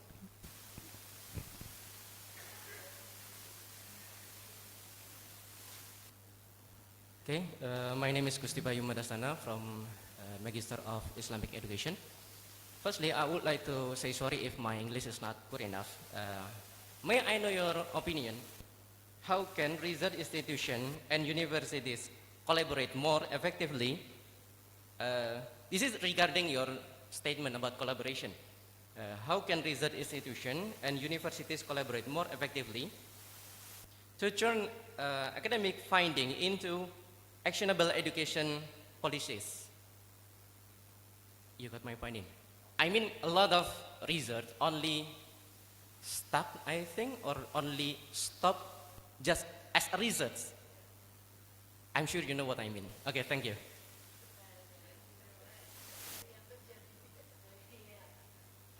Maybe for the first session, 2 questions, yeah, but the homogenization and how to walk the talk, people say. Okay, so please. Hello. Thank you very much for your questions. Very good questions. I think the first one on homogenization, right? I can give an example of, I can give a stereotype. For example, Europe. If you go to all of the old towns, they are very charming in their own right. But after a while, they all look the same to Southeast Asians like me, for example. Because they have similar patterns of planning or practice and pace of development as compared to what is happening in Southeast Asia, which is rapid urbanization and probably the lack of capacity to have urban planning, right? But then at the same time, how do you define what is authenticity, right, Audi? That's a very interesting question. So in my own research, I think I am very lucky that Indonesia is so rich and diverse. Every place is different. Like even in Kota Tua itself, from the outside, right, you just say, oh, that's Chinatown, Arab town, and local community style. Just from the for the framework, it looks like, oh, it's similar formula to all of the port cities, right? But they actually have very different characteristics, right? Like if you are there, you can hear the urban soundscapes. What sounds are there at different parts of the day? So the vehicles which are there, the people who are traders, the smells of the neighborhood as well. So these are kind of the things that define the authenticity of a place. And authenticity can change, I feel. Yeah, and authenticity also means that it comes from the people who are stakeholders there, which means the residents, the visitors, the Jama'ah, they should be involved in determining what is authentic to them. If once the people who live there feel that, oh wow, this place is starting to feel a bit strange, that's when for them the authenticity is being lost. But at the same time, sometimes tourism also thrives on this kind of weird idea of authenticity, like, oh, the neighborhood can never change. Whereas people live in it, it will change, right? So there's always this tension between what people think as authenticity and whose idea of authenticity matters. I hope that answers your question. The second question, sorry, namanya? Masnya namanya? Tadi, sorry, I didn't catch your name. Gusti, okay. So, this is a very good question that I think is a problem all over the world. not just in Indonesia, not just in Singapore, but all over the world. And I think from an institutional point of view, I think there are increasingly requirements, yeah, that your research is policy relevant or community relevant, depending on like your field of study. But there are sometimes some types of research that are not necessarily always right away applicable.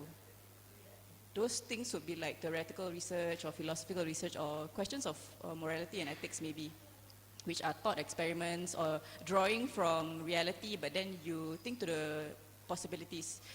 So, in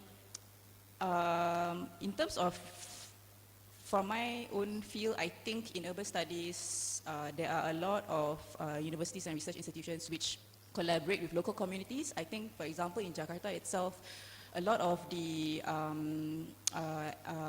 community groups, community organizations work with the neighborhoods or the communities themselves who are in danger, for example, of displacement or eviction, to tata kelola semula their own neighborhoods. So it's a long process, and they work together with different actors, not just the universities, the NGOs, the communities, the architects, the designers.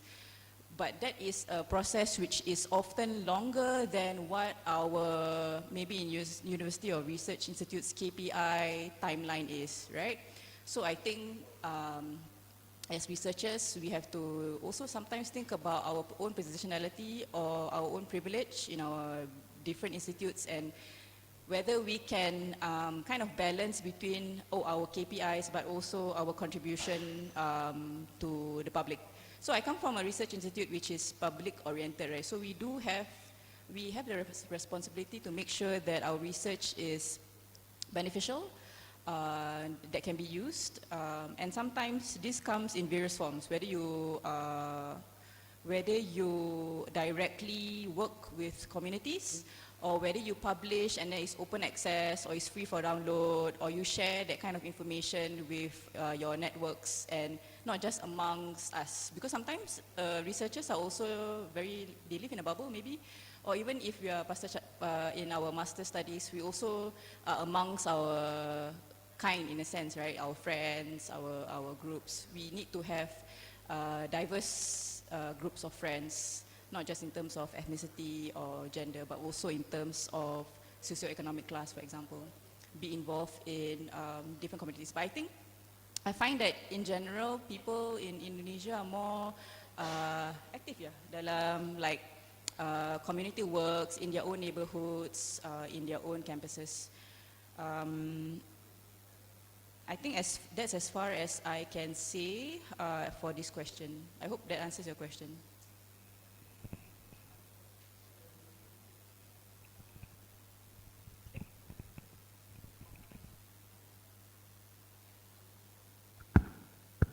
Okay, so thank you very much. Maybe one more question from the online participants, I guess.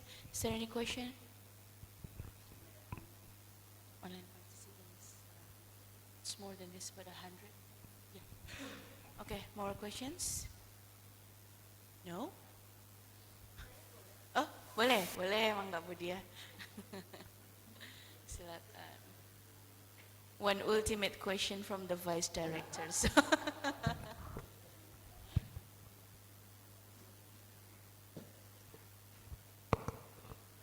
My questions may be a little bit different, but I think it's still connecting with your topic. I still running my research in one of the tribes in South Sulawesi named Suku Kajang Amatoa. Yeah, and my research topic with Pak Fat and friends and Gary also, Gary Clinton from Sydney, yeah, about eco-parenting, yeah. One of your statement that we can sustain development our tradition, our values from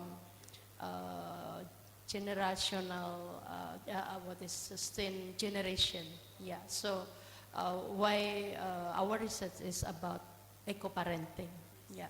Kajang is the one of the most tribes that have award from Washington Post, one of the guardian environment in the world, the best guardian environment in the world. But when we are enter to the tribes, we have worry about the sustainable of their values about environment, to guard the environment, because from our interview with the youth in the tribes, Kajang tribes Amatoa, said that we cannot membendung modernization. Yeah, so in region of the tribes, the tradition, the value is still running and can dapat dipertahankan di situ. But in mungkin beberapa ratus meter di luar itu sudah sangat modern. So itu bagi generasi muda adalah ancaman, dan mereka agak pesimis dengan keberadaan suku yang dipertahankan itu. Ya, nanti ketika generasi tuanya sudah selesai, nah maka keberlanjutan antar generasi ini yang diragukan. Ya, meskipun what is the parenting that they hold is still the value about how to keep the environment, which the tree that we can cut or not is still, and the medicine about the trees, ya. Jadi ada daun-daun itu obat-obatan itu tetap ditanamkan pada anak-anak. Tetapi generasi mudanya, the youth itu menjadi meragukan bagaimana keberlangsungannya karena modernitas itu. So my question is how your opinion, Dr. Ina, about this phenomena?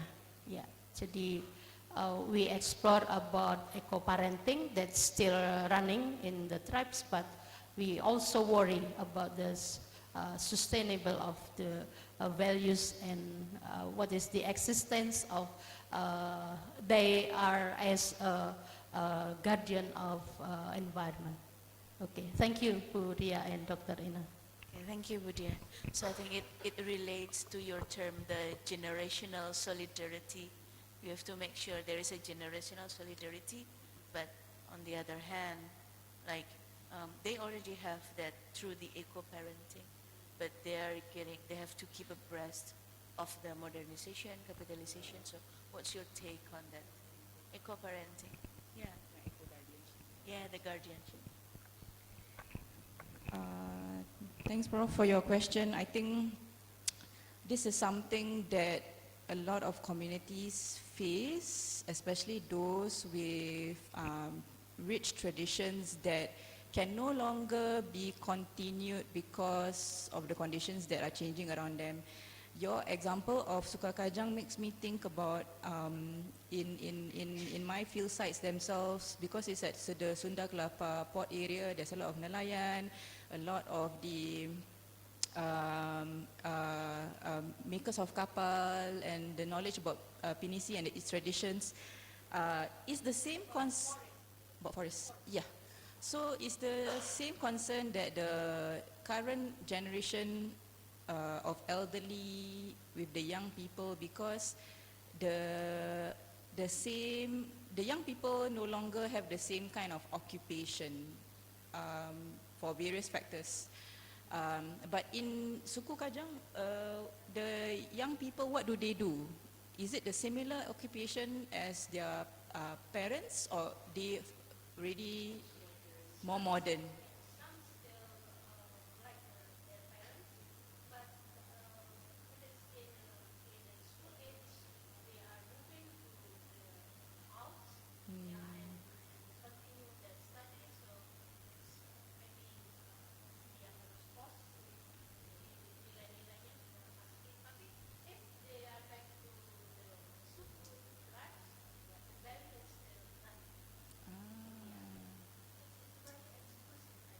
Yeah.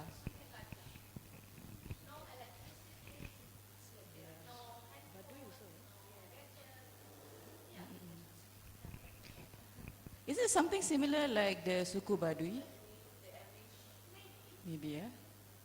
I think one example when I think about this is the case of, for example, I forget the exact name of the school, tapi sekolah-sekolah adat yang the women folk in East Kalimantan, the indigenous tribes, because they're also facing the issue of IKN building there, right?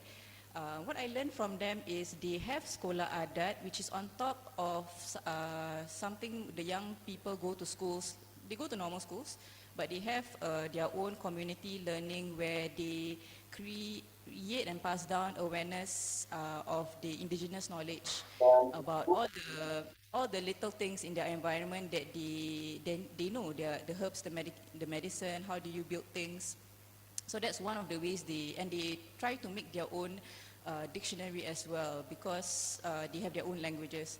So it's, I think, in my opinion, like in terms of concerns about conserving their environment, it's a difficult thing, right? I think one thing probably they probably already are doing is to create not just awareness, because the young people seem to, when they are back in their hometown, they continue with their parents and all that, but a kind of documentation or a kind of manual going forward for the younger generation, a kind of archiving that's happening of what has happened for them to pass down.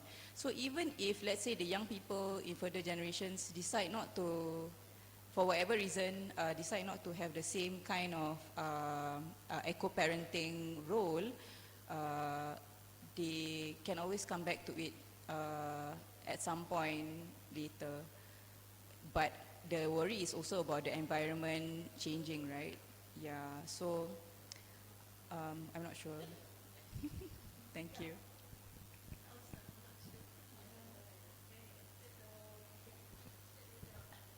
Thank you very much, Dr. Irna, and thank you, Dr. Dia, for the question. So I guess because the time is tight, I think we should move on to the next presenter.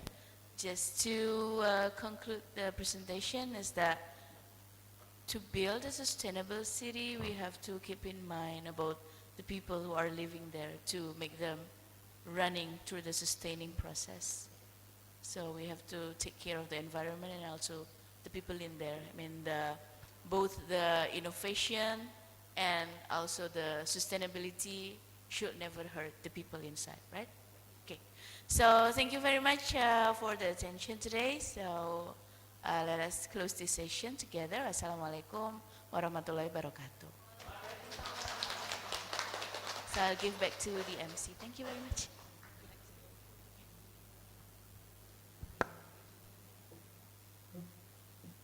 All right, thank you so much, Dr. Ria Arisa Asi, and also for our great speaker, Dr. Irna Nurlina Bindemasron, for a very interesting discussions. Ladies and gentlemen, we will now move on to our third keynote sessions.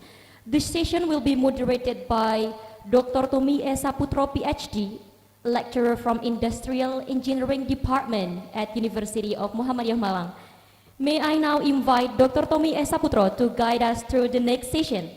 Please welcome Dr. Tommy.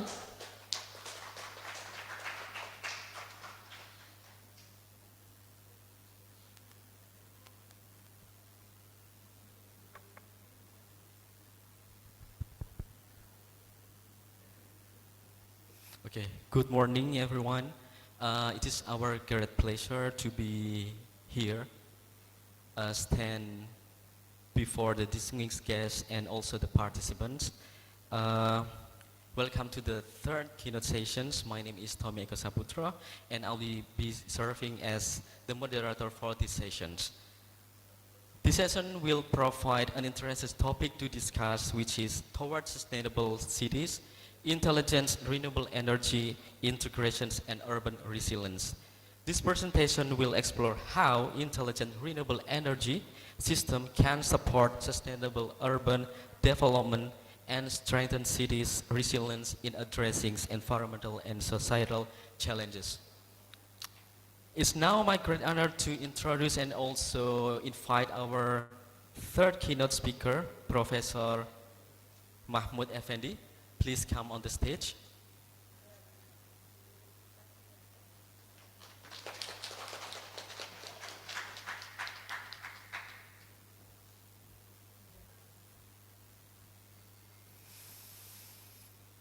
Professor Mahmoud Effendi is a lecturer in electrical engineering and also in graduate program in renewable energy engineering, University of Muhammadiyah Malang. He has extensive expertise in the field of renewable energy.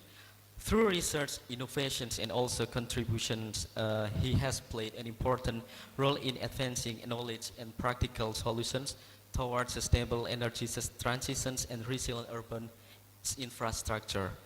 One of his massive contributions is designing solar panel technology to improve the economy and creative industry of the indigenous Papuan community of Duin village. So I would like to send my gratitude to Professor Mahmoud Effendi. Good morning, Prof. Thank you very much for joining us, and it is our great honor to have you here. Before we begin, please allow me to briefly explain the session format. We will present the talk will last for 30 minutes and the remaining will be given to the Q&A sessions. Without further ado, I would like to invite Professor Mahmoud Effendi to begin the presentation. The floor is yours. Okay. Bismillahirrahmanirrahim. Assalamualaikum warahmatullahi wabarakatuh. Alhamdulillahirabbil alamin. Allahumma shalli ala Muhammad wa ala alihi wa sahbihi ajma'in. Amma ba'du. Honorable Director of Postgraduate Program, Professor Khozin, thank you very much for this invitation. It is the first time for me in this conference. And Honorable the Vice Director, Dr. Karmiati, Dini Karmiati, thank you very much. And dear keynote speaker, Mr.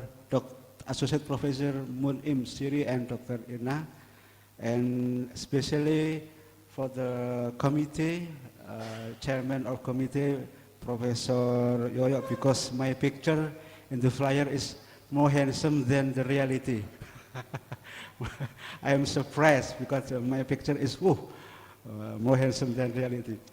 Okay, I'd like to present my title is Towards Sustainable Cities, Intelligent Renewable Energy Integration and Urban Resilience. Okay, next. Okay, firstly, I'd like to discuss about the urban population in the world. The data from the International Energy Agency atau IEA show that the global urbanization continue to increase significantly. If we look at in the 2025, the global population living in urban area approximately 50–80%. And this figure is projected to continue growing until 2050. And Asia accounts for the largest share of the urban population. And especially in population of Indonesia, approximately 60.7% live in urban area based on the Central Statistic Agency. And this trend will increase the need for smarter and sustainability energy and transportation urban infrastructure. It will also the need for electricity. Okay, next. We can look at the electricity production from the fossil fuels, nuclear and renewable energy. And the fossil fuels remain the dominant source of electricity in the world. And renewable energy has experienced the fastest growth, particularly in 2010, driven by rapid deployment of the wind solar power plant and the wind power plant technologies, and this trend has led ongoing energy transition, where renewable energy play an increasingly important role in meeting the growing demand for the electricity, while global decarbonization and sustainability goals. I think it's very dangerous if we remain to use the fossil fuels to produce the electricity. Okay, next. This is the impact of the fossil energy used in urban areas. There are 5 impacts, and the first impact is the air pollution. More than 90% of the global population breathes air that doesn't meet WHO air quality standards. The quality standard is 5 microgram per cubic meter. It's from the International Quality Air. And the public health, approximately 4.2 million deaths per year are caused by pollution, based on the WHO. And the number 2, the second impact of fossil energy is the greenhouse gas emission. Fossil fuels are the primary source of CO2 emission, contribute significantly to global warming and climate change. And now we know that the El Nino storms starting from the global warming. And the number 3, the impact of fossil energy is the urban environmental degradation. It's caused acid rain. The parameter pH less than 5.6, and it's damaged buildings and infrastructure. And the number 4 is economic burden, healthcare costs due to the pollution-related illnesses, increased public spending on some subsidies and infrastructure damage. And the last of the impact of fossil energy is social inequality. Low-income communities are more exposed to pollution, in meaning that the people with low income often live in the pollutant, close to the pollutant area. Why? Because the housing in generally cheaper than in the polluted area. And unequal access to clean energy solution, it means that not everyone has the same opportunity to benefit the clean energy technologies like solar panel or electric vehicle and so on. Next, it is the concept of sustainable cities from the SDGs 11 state that the making city and human settlements inclusive, safe, resilient, and sustainable. Inclusive is a city must provide equal access to housing, transportation, energy, and public services for all people, including vulnerable population. And safe, it means that urban environment should minimize risk from the crime, pollution, and disaster. And the resilient, it means that cities must be capable of adapting to shock, such as climate change, economic crisis, and infrastructure failures. And the last one is the sustainable urban development should balance environmental protection, economic growth, and social well-being over the long term, not the short term. Next. This is the role of energy system in sustainability cities. The number one is there is the integration of the renewable energy like PV, biomass, and wind power plant. It can reduce dependence on fossil fuels and lower emission. And the number second is the smart grid and digitalization. It means that advanced grid system optimize energy distribution, demand response, and real-time monitoring. And the number three is decentralized energy system. It means that there is the microgrids and distributed energy resources can improve reliability and resilience. And the number four is energy efficiency. There is smart buildings. Like in UMM, UMM has the joint lecture building, GKP 5.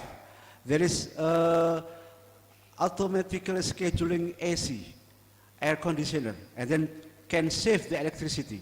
And the joint lecture building is a green building because in the above of the building there is a solar panel with 60 kilowatts to supply, to help supply the electricity in the building.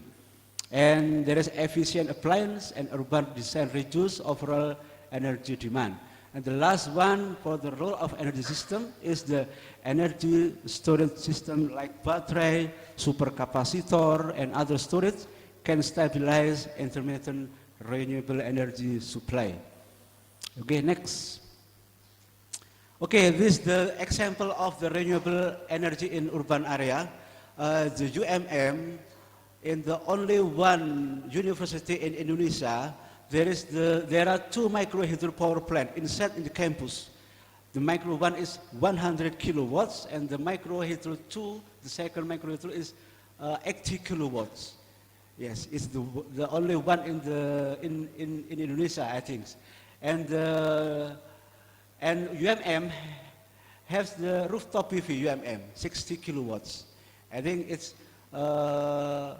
can have electricity in the campus, only maybe approximately 50% electricity in the campus. And another city in Surabaya, there is the biomass, 11 megawatts, located in Benowo landfill. And another city in the approach, there is the wind turbine power plant in the Copenhagen city, the capital of the Denmark. There is the 9.9 megawatt. I think the Copenhagen is the one of the cleanest city in the world. Okay, next. This is the smart grid technology. Smart grid technology is a modernized, digitalized electrical grid that uses two-way communication, sensor and automation to manage electricity flow in real time. There are 5 characteristics of the smart grid technology. The number one is the distributed renewable energy sources. It means that renewable energy sources close to the consumer, and then can reduce the transmission losses and can improve the energy efficiency. And the number two is there is the smart metering and communication. It can enable real-time monitoring and two-way information exchange between consumer and utilities. And the number three is energy storage system. Energy storage system store excess energy and release it when needed, and helping balance safely and demand while improving grid stability and reliability. And the number 4 is the intelligent control and automation. It can allow the grid to automatically monitor, analyze, and respond to a change condition and enable faster operation and reducing disturbances. And the last of the characteristic smart grid is the demand response and smart loads. It means that the smart load electricity consumption to be adjusted based on the grid conditions and helping reduce the peak demand and improving overall system efficiency. Okay, the next is, what is? It's not my presentation.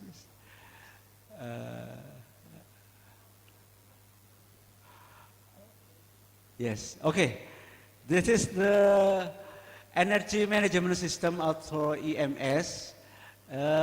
This is the intelligence center of the modern energy system, because EMS, we can look at the EMS, collect the data from the multiple energy sources, including solar PV, wind, generator, energy storage, and from the weather forecasting, real-time measurement, and EMS can analyze and optimize the system. And through the load forecasting and optimization, demand set management, DSM, and load optimization, EMS can improve efficiency, reduce costs, and enhance grid reliability. Okay, next. Okay, this is the role of energy storage. It's very important in the smart grid, in the urban resilience, I think, because energy storage act a critical bridge in smart grid in providing the flexibility and reliability necessary to manage the intermittent nature of the renewable energy sources, because battery can be a peak saving, reducing peak loads, backup power, and grid stabilization. And we can look at the graphic that the many material from the battery, it can be looked at the lead acid, there is energy density only 40 watt-hour per kilogram. But in the currently, the material battery, lithium, from the material NCA, nickel, cobalt, and aluminum, has energy density is 250 watt-hour per kilogram. And the future trend, the future battery is the solid state, not the liquid state, not the liquid battery like this, today. And the solid state battery have energy density approximately 500 watt-hour per kilograms. I think it's more density and more electricity. Okay, next. Okay, this is the smart sustainability city in Copenhagen. Why the Copenhagen is the smart sustainability city? Because there are 6 parameters in the smart sustainability city. The number 1 is the renewable energy use, because in Copenhagen there are 3 renewable energy: wind, biomass, and PV.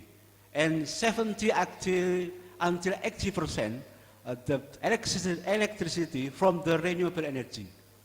And I think there is no city in Indonesia the electricity can supply from the renewable energy until the 80%.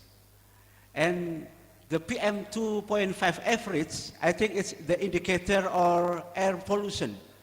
And in Copenhagen, only 6 until 12 microgram per cubic meter. I think it's very low, because in Jakarta, the PM 2.5 average is until 70 micrograms, and I think it's unhealthy city. And then I'm happy live in Malang because Malang the PM 2.5 average only 17 microgram. I think it's not. I think it's good condition for the health in Malang. I don't know in the maybe in the Washington, America. I think it's health city. So, and the recycling rate in Copenhagen 45% and 60%. Recycling rate, it means that the material of waste is successfully to recycle. And the landfill waste only 1.9% and CO2 emission reduction until 70%, 75%. And the smart grid in Copenhagen is major and full integrated. It's from the urban development Copenhagen. Next. This is the urban resilient concept. There are 4 concepts. The number 1 is the ability to withstand disruption. It means that resilient city must be able to continue operating during the disruption, such as natural disaster or power outage. And the number 2 is fast recovery capability. It means that urban resilience requires the ability to recover quickly after the disturbance. And the number 3 is adaptive infrastructure. And the last one is the risk management strategies. And how to achieve the 4 concepts. And then there are 6 ways to achieve the concept.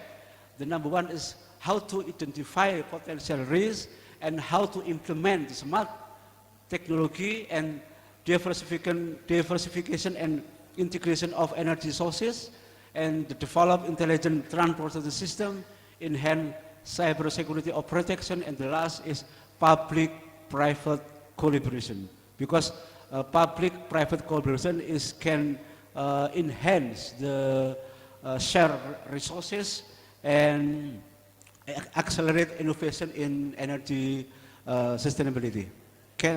Next. And this is the constraint in urban renewable energy deployment. There is the space limitation because the rooftop need the largest space to make the high energy demand, and there is the intermittency. There is because the solar and wind depend on the weather conditions, and urban shading like pollution can reduce the efficiency of the solar panel. And the number 3 constraint in urban renewable energy is the grid integration, because there is the intermittency, then the voltage and frequency is fluctuation, and there is the reverse power flow, and then need for smart grid and advanced control system to stabilize the voltage and frequency electricity. And the economic constraint is there is the high initial investment cost. We can say that if you install the solar power panel, the 1 watt peak, you must spend $1 America. If you have 100 watt peak, maybe you can must pay the $1,000. I think it's it's still very expensive. And the last is policy and regulatory barriers.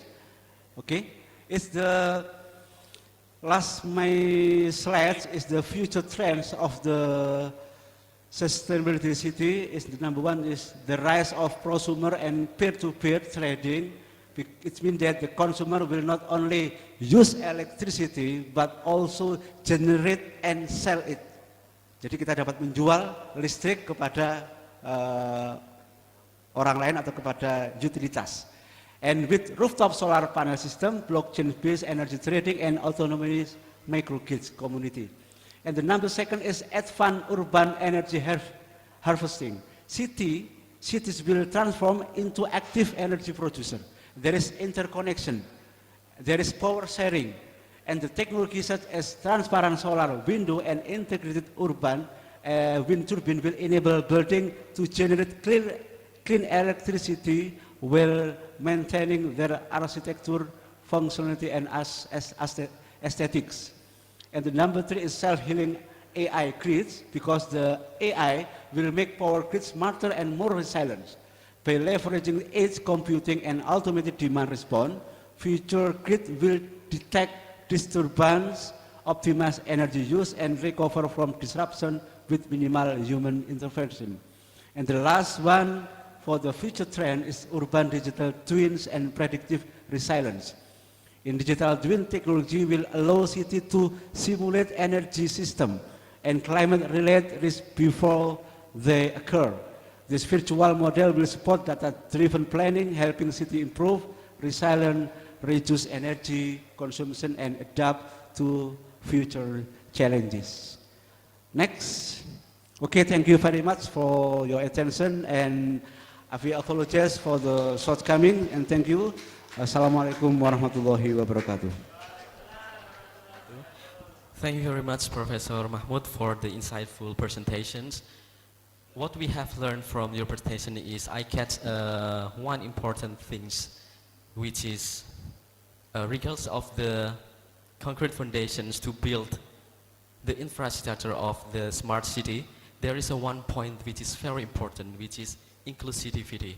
Inclusivity, which is the smart city should comply not only based on the environmental aspect, but also how we can comply with the diversity of the people. For example, regardless of no matter what is your religion, your ethnicity, whether you are disabled or enabled, there should be space for those who live there. I think it is very important. And the advanced technology, smart energy management, and renewable energy integration are not only essential for reducing environmental impact, but also for enhancing a city ability to adapt to future challenges such as climate change, energy security, and rapid urbanizations. Okay, it is very insightful. Even I'm from engineering, but it is my first time to learn about the smart city. Very technical and very, very deep. And for the next session, I will open the Q&A. You may come to the microphone, and please don't forget to mention your name and also your affiliation. Okay? Is there any questions?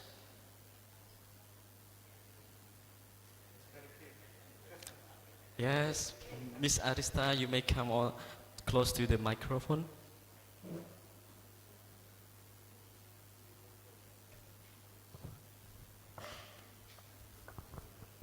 Thank you, Prof. Mahmoud, and also Pak Tommy. Talking about smart cities, what's your take on the potential from all of the cities overall in Indonesia? Is there any particular cities that can advance to smart cities in your mind? And who are the elements that may support the advancement of smart cities? Do you see any future of any particular cities in this country that can be smart cities anyway? Yeah, yang mungkin IKN, Yeah. who knows? Yes, yes. Would you like to answer the question? Maybe? Okay, thank you very much for the question. Yes, because my many colleagues in Indonesia, they built the smart city in IKN.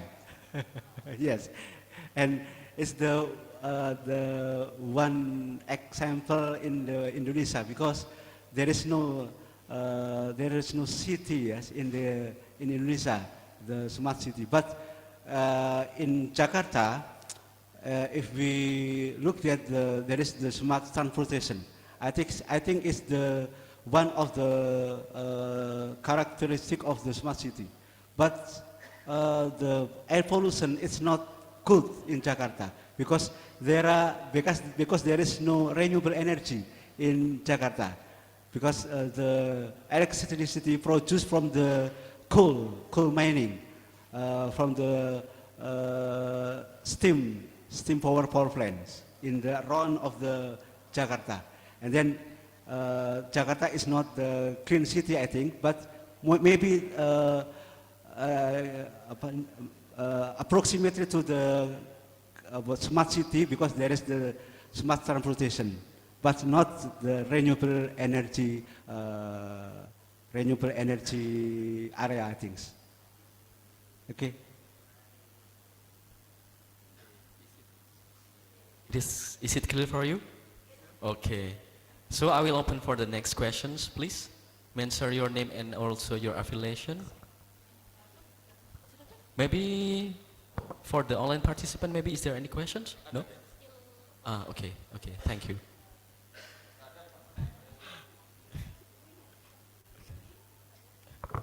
No more questions?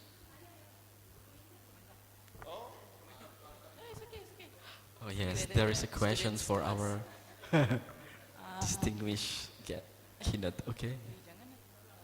Thank you, Prof. Mahfud. I think one of the issues for smart cities yang sudah disentuh oleh yang lain, there's different approach kan. Ada yang you have you build on current system, so you start small like solar system, you build on top of existing places, right? And then there are some other approaches, not just about IKN but also in Southeast Asia, where they build these smart cities. They built a new city. Yeah, so I think maybe you can comment on, I think these two kinds of approaches, which ones would be more suitable for Indonesia's context, one.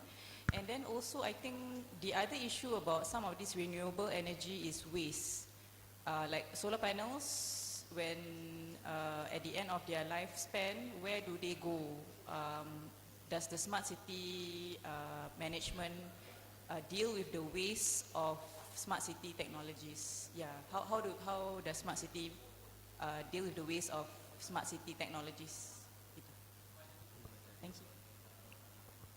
Okay. Okay, thank you very much for the question. The waste of the renewable energy, I think. In solar panel, maybe the waste, the main waste is the battery. I think it's, we can recycle in the battery, but not all, because the solar panel is not full clean in the waste, because I still have the waste from the battery, and then another research try to how to recycle the batteries to can use again the battery, but the efficiency is not the same with the new battery, but it's okay. If you use the new battery in the solar panel, maybe it's not the same with old battery, because the efficiency is lower. And then I think it's the waste of the renewable energy, I think is tetap ada ya. Jadi tidak mungkin full clean. Ini tetap ada. Jadi tetap kita gunakan solar panel. But if we compare with the steam power plant, I think the waste is lebih banyak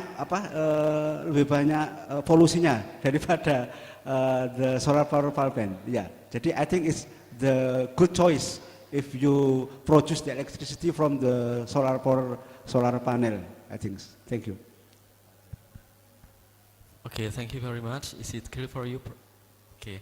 I think regardless of the answer from the professor and also from the perspective of the supply chains, there is a supply chain which is deal with the disposal of the waste, which is called closed loop supply chain or reverse logistics, which is one of those chains will deal with the disposal of the battery. I think that can be adopted to the smart city, I think.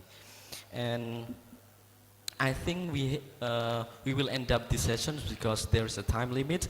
But before we end up, we hope these sessions has enhanced our understanding of sustainable urban development and critical role of renewable energy integration in strengthening urban resilience. So I will end up these sessions. Thank you very much, and I will hand over this session to the MC. Thank you.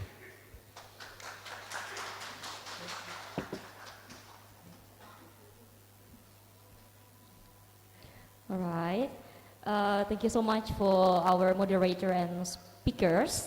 Actually, we still have questions here from the online participants, but I think maybe the question will be answered online later on. The committee might try to facilitate, so every kind of question might be answered. All right. So, ladies and gentlemen, let's move on to our fourth as well as the last keynote sessions. And for the final session today will be moderated by Ibu Sri Sunaringsi Ikawardoyo, MPH, PhD. She is a public health researcher from University of Muhammadiyah Malang, whose work focuses on epidemiology, health promotion, and quality of life research. At this time, I would like to hand over the session to Ms. Ikawardoyo. Yeah, Ms. Ika. You may please proceed.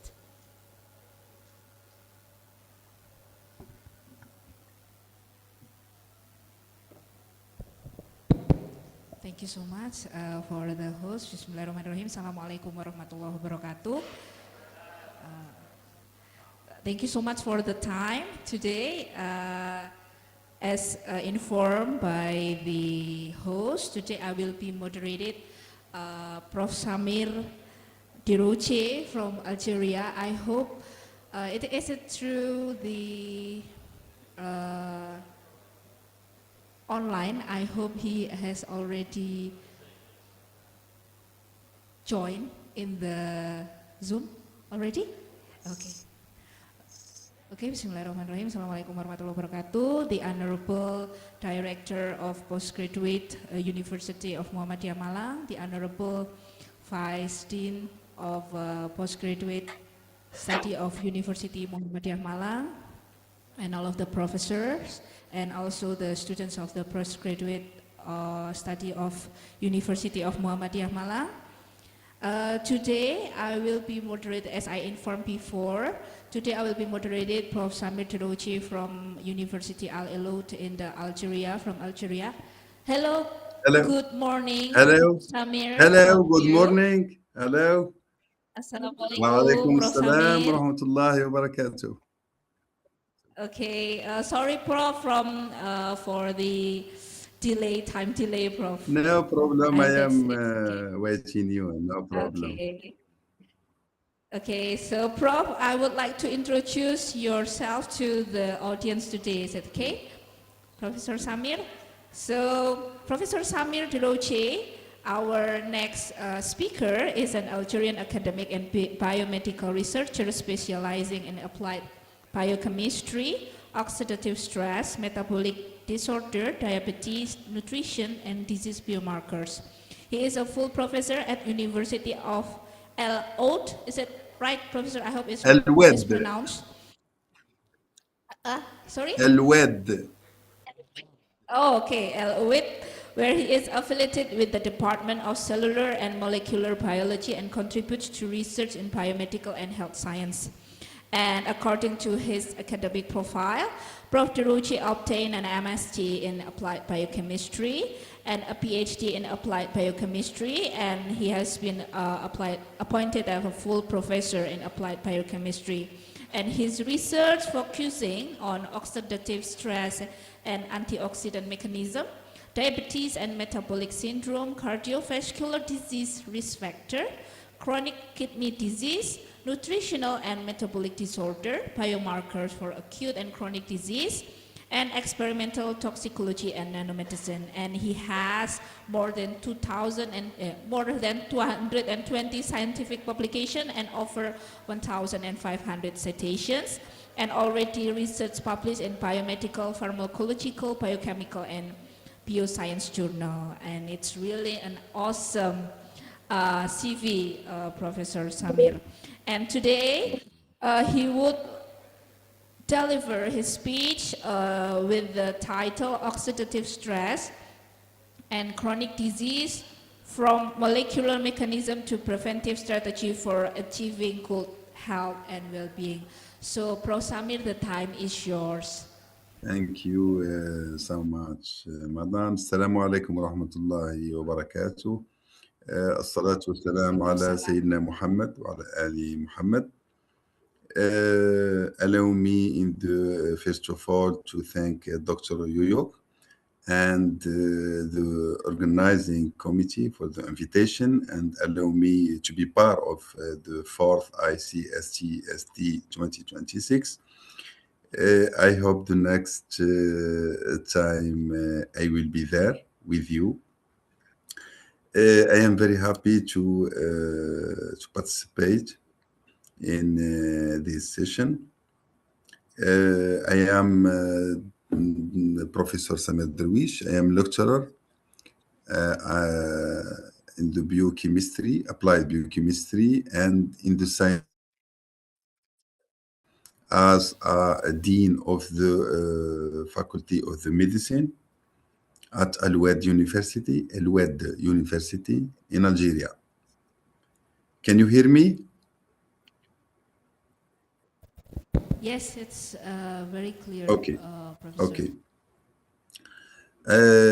Today I will participate in this conference by a presentation title. I will share with you now.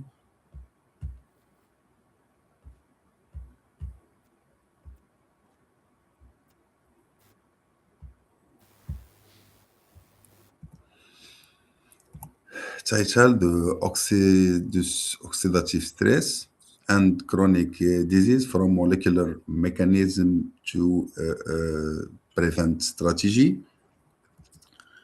Of course, as the human civilization has advanced, the pattern of diseases has changed significantly. Improvement in sanitation, vaccination, and medical care have reduced many infection diseases. But modernization has also led to a rise in chronic conditions such as cardiovascular diseases, metabolic syndromes, cancer, ocular diseases, pulmonary diseases, neurodegenerative diseases, and all other chronic and acute diseases. Of course, to increasing complexity and diversity of diseases in modern society require the use of the multiple diagnostic approaches to answer accurate detection and effective treatment. Advances in medicine have led to the development of various diagnostic tools, including anatomical pathology, clinical pathology, molecular biology, histopathological, immune serology, and all other mechanism of diagnostic of all of these diseases.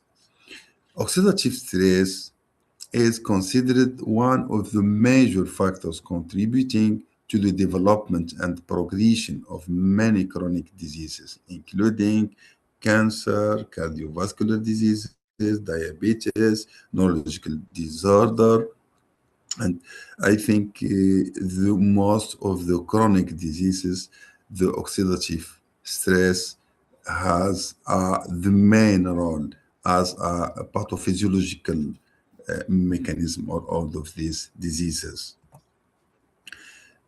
So, what is the oxidative stress and what is the mechanism and the molecule included in this in this oxidative stress. Oxidative stress defined as a disturbance in the balance between the production of reactive oxygen spicy free radicals, I mean, and antioxidant defense. Free radicals. What is the free radicals? The free radicals are the molecules or part of the molecules of or atoms which have one or more impaired electron of their outer shell. Of course, free radicals are unstable molecules that desperately seek electron in order to find stability by themselves. There's the example of some free radicals like pyroxynitrate, pyroxy radicals, nitric oxide, hydroxide radical. There's some examples of the free radicals exist in our bodies. What is the different sources of free radicals? There are two sources of free radicals to which we are constantly exposed. An internal source when free radicals are produced by our cells, and an external source when they are produced by our environment. Internal and external source of the free radicals. Because free radicals are highly reactive, they have an extremely short lifespan. Therefore, studying their metabolism is so difficult, and our knowledge of their production and their physiological and pathological condition remain very limited. Several factors contributed to oxidative stress and excess free radical production. These factors can include diet, lifestyle, and we can separate all of these sources between endogenous and exogenous source. Exogenous source like pollution, radiation, exposed to radiation, cigarette smoking, foods, nutrient, and some drugs and pesticide. The endogenous source of the free radicals in our bodies include some reactions in different pathways.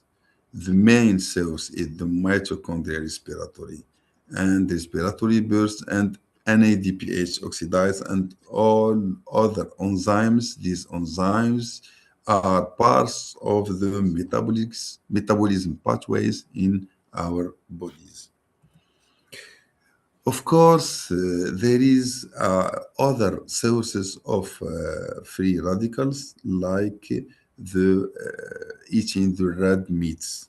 Iron, for example, iron passing through the digestive tract, heme iron, because our plant is contained no heme iron, cause oxidative reactions which produce free radicals by Fenton reaction. These explain why white meats and fish are containing so much less iron, which do not pose a risk of the cancer by the oxidative stress. The fried food, of course, trans fatty acid often come from unsaturated fatty acids. We might think they are beneficial. This is not the case. On the contrary, studies have shown that they produce free radicals in large quantities and that they promote cardiovascular diseases, hypercholesterolemia, hyperlipidemia, diabetes, and all other diseases result to eating fried foods. Of course, cigarette smoke is a representative risk factor for vascular and various organ diseases, as well as respiratory illness. Both active and passive inhalation of this harmful chemical containing in the cigarette smoke can induce oxidative stress in the body, leading to inflammation, apoptosis, and senescence. In general, any element in excess can become a free radical sources and produce oxidative stress, like consuming excess of drugs, alcohol, lack of antioxidant, exposed to pesticide and heavy metals, in the psychological, psychosocial, and emotional stress, excessive physical activity or sport, especially irregular sport, death, food lacking vitality, or everything when we consume excess of these elements can become a source of free radical, and can become a source of many diseases in the body. Damage from the free radicals. There are numerous biological molecules that can be targeted by free radicals, leading to structural and functional damage within cells. This reactive species can attack lipid, causing lipid peroxidation and membrane dysfunction, of course. Protein, resulting in altered enzyme activity or other uh, hormonal protein impaired cellular process, and nucleic acids, leading to DNA damage and genetic instability, which can be leading to different variety of cancer. So, the oxidative strength, by targeting different molecules in the body, can be considered as the main pathophysiology of diseases.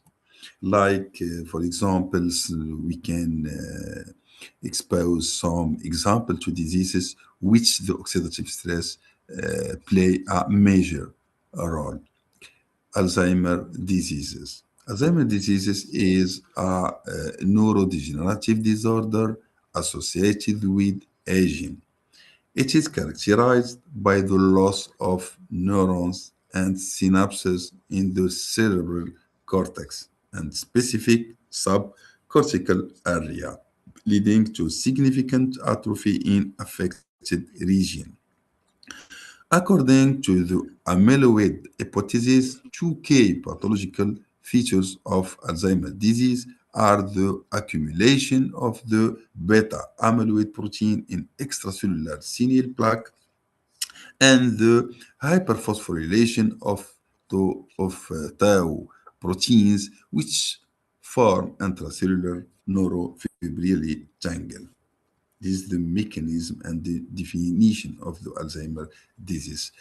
The oxidative stress, of course, play a major role in the Alzheimer disease. In the case of Alzheimer disease, oxidative stress believed to play a pivotal role in its onset and progression. An imbalance between the production and removal of reactive oxygen species can inflict widespread and persistent damage on the central nervous system, thereby accelerating the development and progression and the appeal of different secondary complications of Alzheimer disease, like what you see here in this picture. We have a lot of paper which explain the pathophysiology and the role of oxidative stress in the Alzheimer disease, and of course we done some therapeutic strategy of this matter. Now we move to diabetes, because diabetes is one of the main chronic diseases now in the worldwide. Because diabetes is a chronic disease characterized by elevated of blood glucose level, resulting from either an absolute or relative lack of insulin or impaired insulin functionality. Diabetes mellitus pose a significant challenge in healthcare, being one of the leading health issues worldwide, because we have two main types of diabetes, type 1 and type 2. Type 1 characterized by the lack of insulin production due to loss of beta cells. Glucose does not get into the cells Type 2 diabetes characterized by the existence of insulin, but insulin can't do their role because there is an insulin resistance in the target cells. The primary sources of oxidative stress is the rise in blood glucose level. On inside cells, glucose is metabolized either through the pentose phosphate pathways, producing biosynthetic molecules and NADPH, or via glycolysis, or by other pathways in the inside of the body, like neoglucogenesis and Krebs cycle, and glycogenolysis or glycogenogenesis. Of course, when blood glucose level rise excessively, the production of free radicals is heightened, which in turn impair the body's antioxidant defense, which can be the imbalance between the production of free radicals and the activity of antioxidant, which can be due the rise of oxidative stress, which is the sources of different progression and development of diabetes. Of course, we have some papers which explain the role of oxidative stress in the different type of the diabetes, of its complication, like chronic kidney disease related to diabetes type 2. We move now to another chronic diseases related to women, polycystic ovary syndrome, which is a significant public health concern impacting women of reproductive age and linked to reproductive, metabolic, and psychological disorders. Common features in the women with polycystic ovary syndrome include hyperandrogenous, irregular menstrual cycles, insulin resistance, and an ovulation. Despite extensive research, the exact causes of polycystic ovary syndrome remain unclear. However, studies have highlighted the potential role of the inflammation, endothelial dysfunction, oxidative stress, and genetic factors in each pathophysiological mechanism of polycystic ovary syndrome. Of course, the reactive oxygen spicy and pro-inflammatory factors generated under oxidative stress can primarily induce insulin resistance through the some molecule pathways mechanism by activating associated signaling pathway. This mechanism of signalization of insulin inside of the body. All of them can be complicated. This disease can be complicated to the cancer of ovary. While oxidative stress is considered a potential contributor of the polycystic ovary syndrome pathogenesis, it remains unclear the mechanism of the and including of oxidative stress in this disease. The paper are published which explain the role of oxidative stress and some complication of the polycystic ovary syndrome. COVID-19. Now, SARS-CoV-2, a newly discovered coronavirus, is a multi-faceted disease characterized by the interplay between the virus and target cells, the immune system's response, and the body's overall systemic reaction. Similar to many respiratory viral infection, it led to cell death. activation of the innate immune system, and secretion of the inflammatory cytokine. The onset of COVID-19 triggered a robust inflammatory response, releasing pro-inflammatory cytokines that are harmful of acute lung injury. Of course, oxidative stress play a role in the complication and the appear of different secondary infection of this disease. Oxidative stress and airway inflammation are also critical factor in the pathogenesis of these diseases. Oxidative stress can influence extracellular matrix remodeling, mitochondrial respiration, cells proliferation, and lung defense mechanism.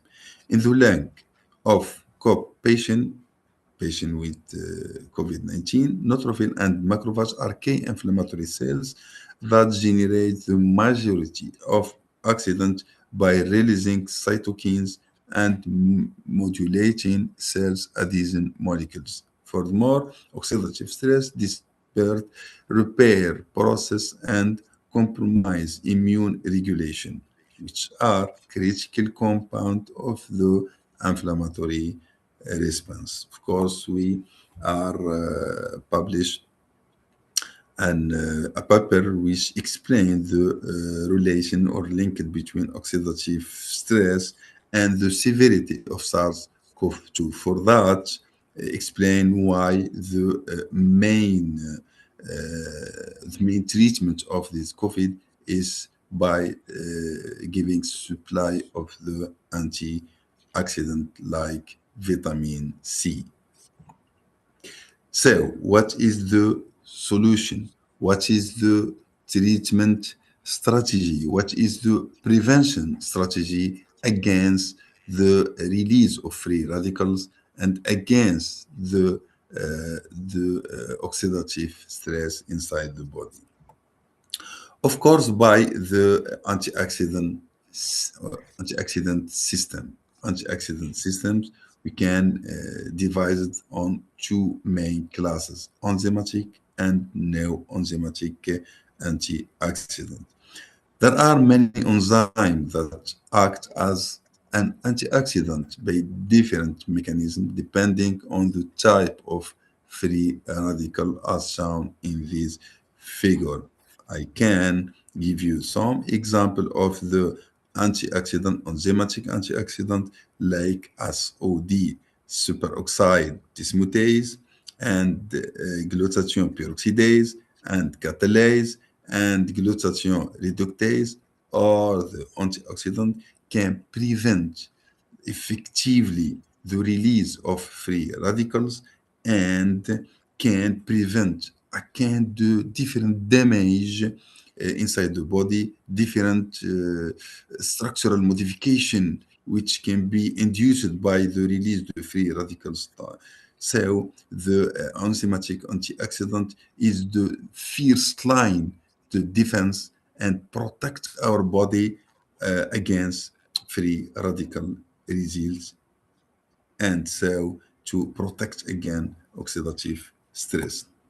Of course, there are some no-enzymatic antioxidants which can be divided into endogenous and exogenous antioxidant. Endogenous antioxidant like glutathione, albumin, bilirubin, transferrin, uric acid, and exogenous like some vitamins and trace element like selenium, zinc, copper, iron, and so many other exogenous antioxidants which exist mainly in our healthy food. Of course, the healthy food is the main source of different antioxidants, which can include and participate in our defense against the release the free radicals, and we can protect our organ and protect our body against different diseases, which the oxidative stress play a main role in pathophysiological of these if this is, of course, we can't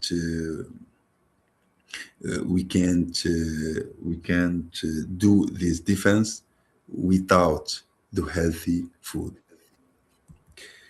In conclusion, oxidative stress is a major contributing factor to many chronic diseases. Adopting a balanced diet and healthy lifestyle habits can reinforce antioxidant defenses, reduce oxidative damage, and help prevent or delay the onset of chronic health condition. Of course, I have a book published recently, speak about the oxidative stress, which is the secret of pathophysiological of many acute and chronic disease, which explains the definition, the oxidative stress, and explain different molecular mechanism and different metabolic pathways which can release different free radicals. And I describe in this book the different mechanism to prevent again the release these free radicals. And at the end of this book, we explain some mechanism how we can do the dosage and measurement of some markers of oxidative stress to make these parameters of oxidative stress are main markers to diagnosis of different these diseases. And thank you so much for your attention. Thank you so much, Professor Samir, for your interesting lectures about the oxidative stress. And next we go to Q&A sessions.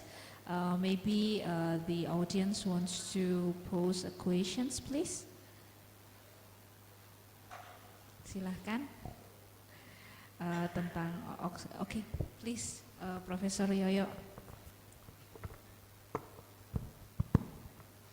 Okay, thank you, Bu Ika. Hello, Prof. Samir. Hello, Dr. Yuk. Okay, thank you, Professor.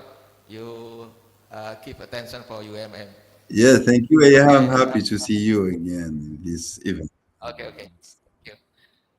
Prof, we know the non-communicable disease like the diabetics and etc.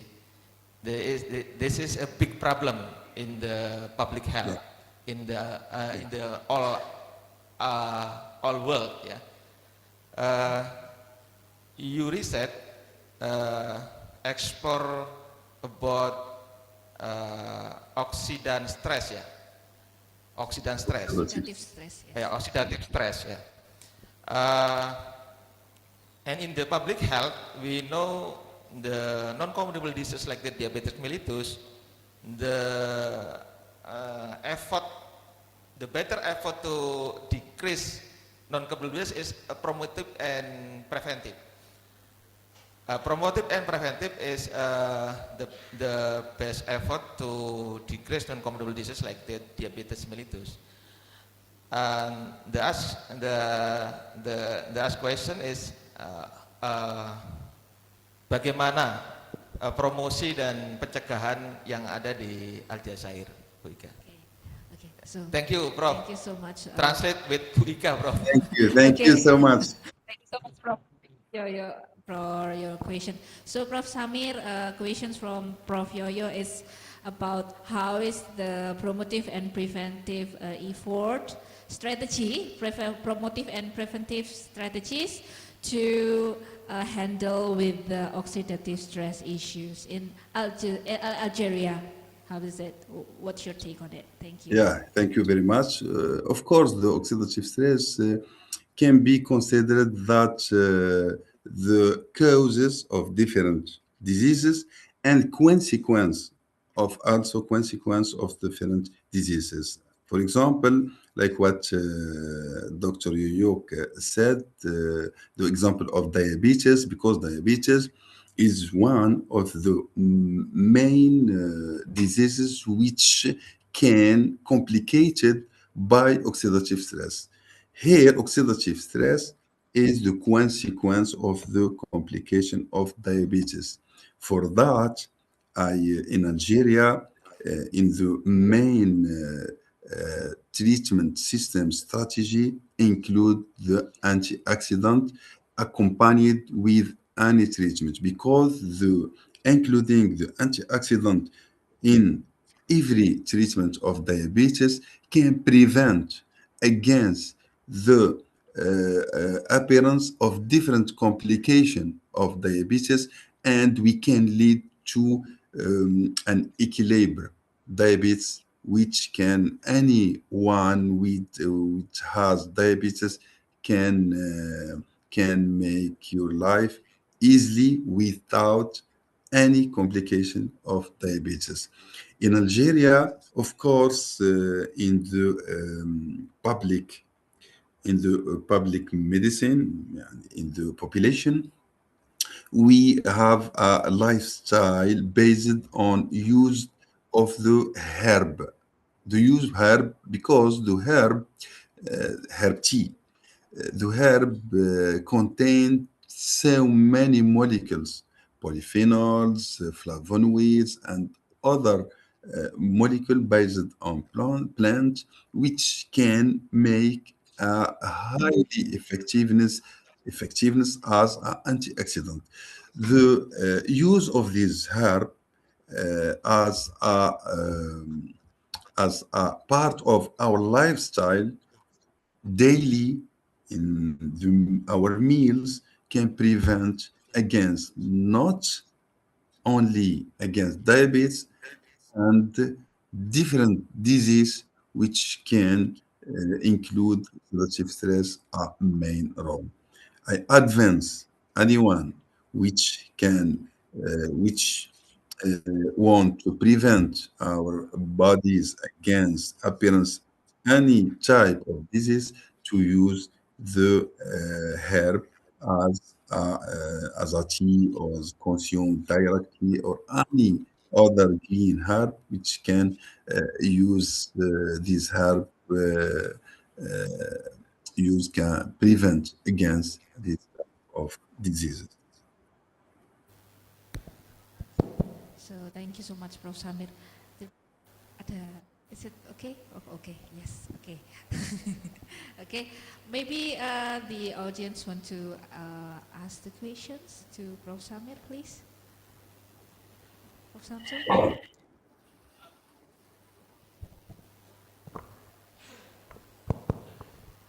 Thank you.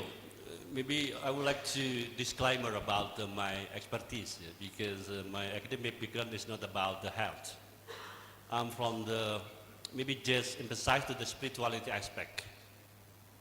Maybe, the name? Prof. Samir. Prof. Samir, maybe you have the perspective about something spirituality to overcome our problem regarding about the health. I think after I'm reflecting about my problem, for example, in the daily life, I think the main cause, including about the disease, about our health, is depend on the spirituality. The spirituality, it's the meaning. I refer to the Viktor Frankl from the psychology. I think if we read about the Viktor Frankl, we will excited because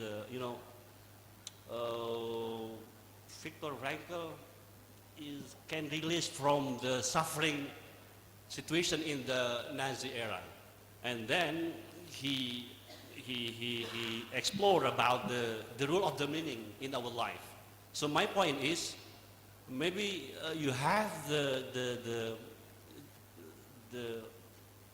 great opinion about the spirituality, the correlation of spirituality with the health. Yeah. Thank you. I think it's like the transdisciplinary perspective when we talk about the health. Thank you. Yeah. Okay. Please, Miss Prof. Samir. Now we are as a perspective strategy to prevent again the oxidative stress, and so to prevent again the appearance of different chronic disease. Now we are working on nanotechnology. Nanotechnology, which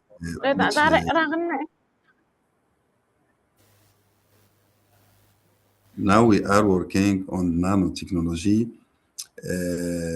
by producing nanoparticles based on metal by a green synthesis approach.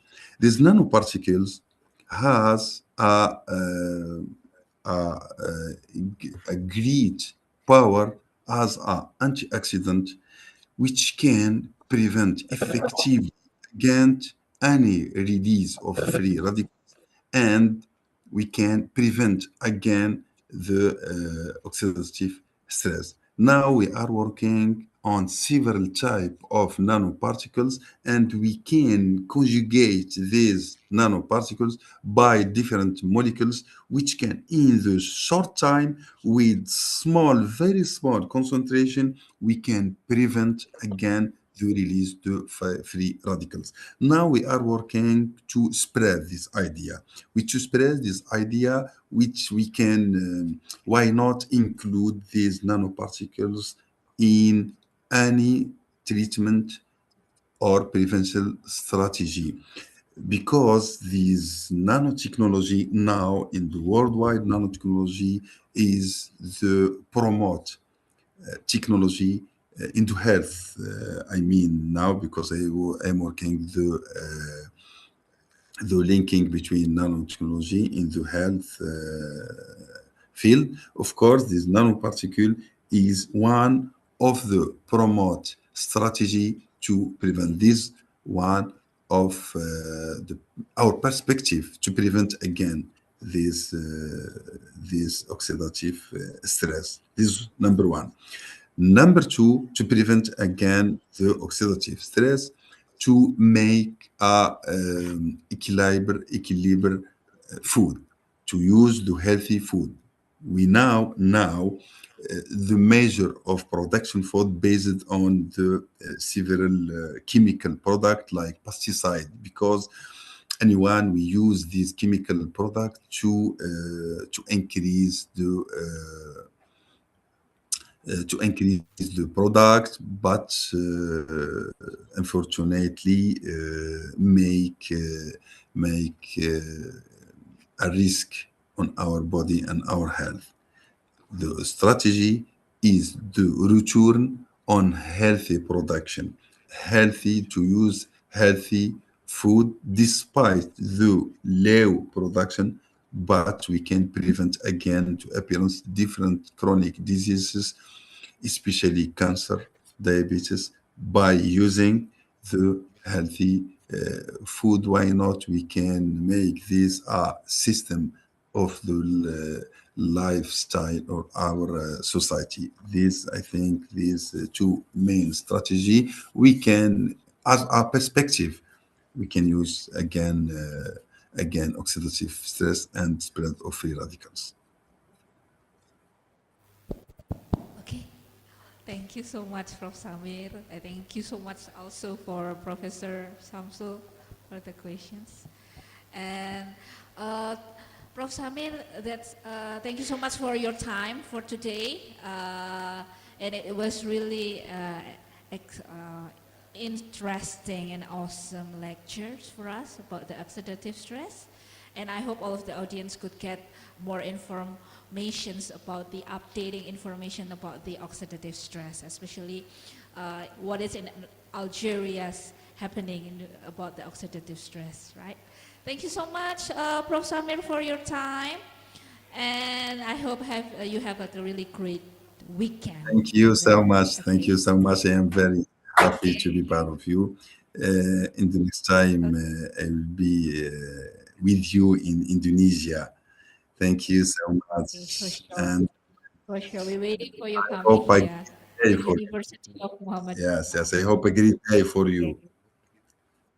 Okay, thank you so much, Prof. Samir, and also thank you so much for the audience. Let's give an applause for Prof. Samir.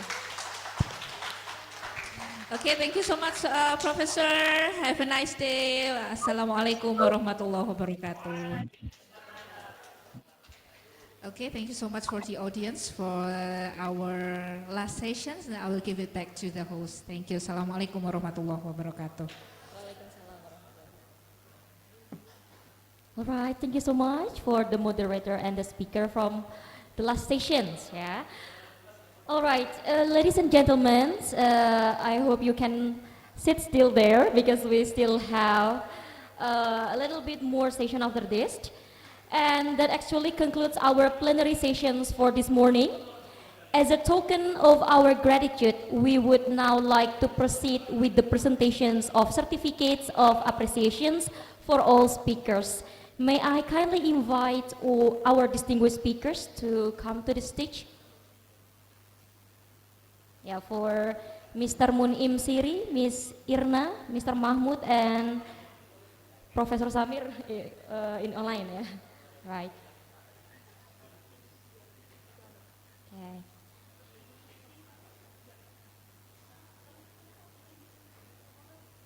And also I'd like to invite the director of the postgraduate program of University of Muhammadiyah Malang, Professor Dr. Khozin MSI, to give the certificate to all distinguished speakers.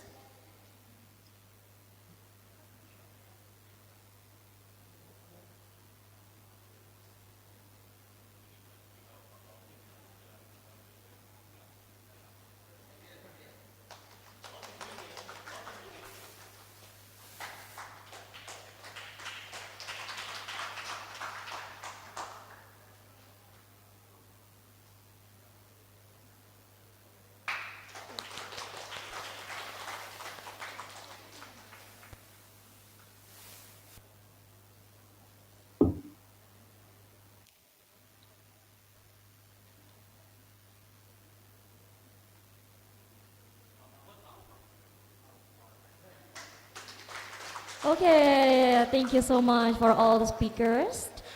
And after this, we would like to have a group photo session with all the audience. So maybe for all the speakers, you may look at the stage. Yes, all of the participants, can you stand up, please? We're going to have a group photo sessions. Yeah. Yeah. Okay, the photographer is on the stage, so you can look at the camera in the front.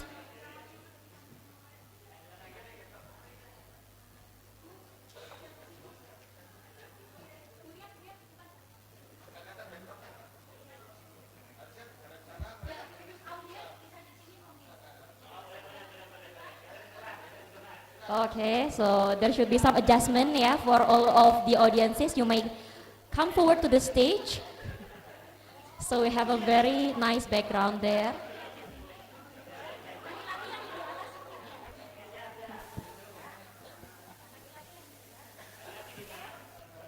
All right.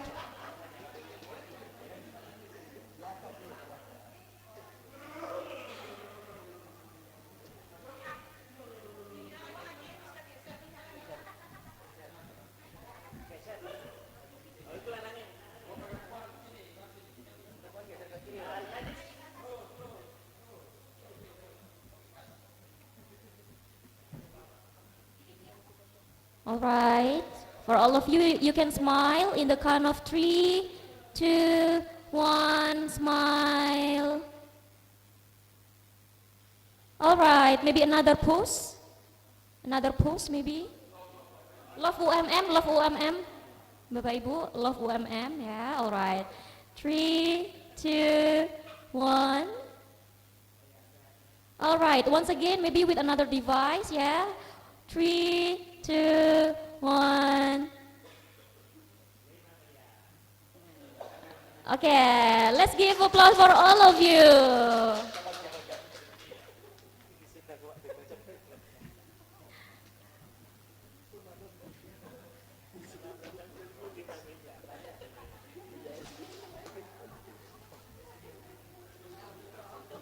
All right, so distinguished guests, esteemed colleagues, and dear participants, we have now reached the final segment of today's conference.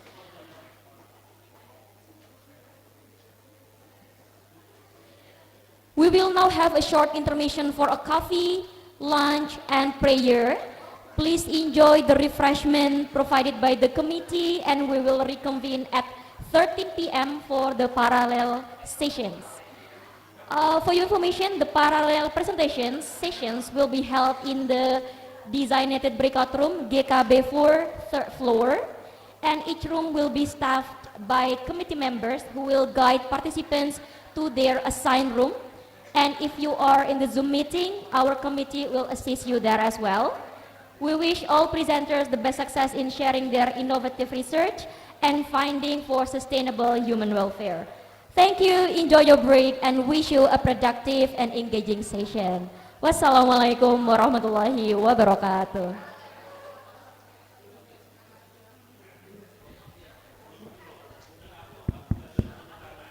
Bapak Ibu peserta, untuk ruangan parallel session kan sudah dibagi ya.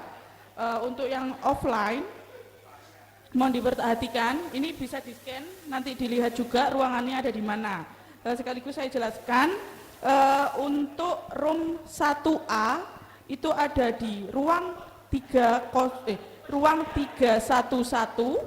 di GKB 4 lantai 3. Kemudian untuk room 2A ada di ruang 306 GKB 4 lantai 3. Untuk room 2B ada di ruang 307 GKB 4 lantai 3. Kemudian untuk ruang 3A ada di ruang 308 GKB 4 lantai 3. Kemudian room 4A ada di ruang 309 GKB 4 lantai 3. Dan yang terakhir ada room 6A ada di ruang 310 GKB 4 lantai 3. Bagi Bapak Ibu partisipan only, mohon untuk segera mengambil konsumsi dan sertifikat di bagian registrasi. Bagi Bapak Ibu presenter artikel untuk konsumsi bisa diambil di ruangan masing-masing. Jadi Bapak Ibu bisa langsung menuju GKB 4, kemudian bisa sholat dulu atau makan dulu. Untuk sholat diarahkan di lantai 4 ataupun lantai 2, jangan terlalu jauh nggih Bapak Ibu. Insya Allah parallel session akan kita mulai di jam 13.15. Oke, sekarang masih jam 12.26. Ada sekitar 48 menit, mohon untuk dimaksimalkan. Terima kasih. Assalamualaikum warahmatullahi wabarakatuh.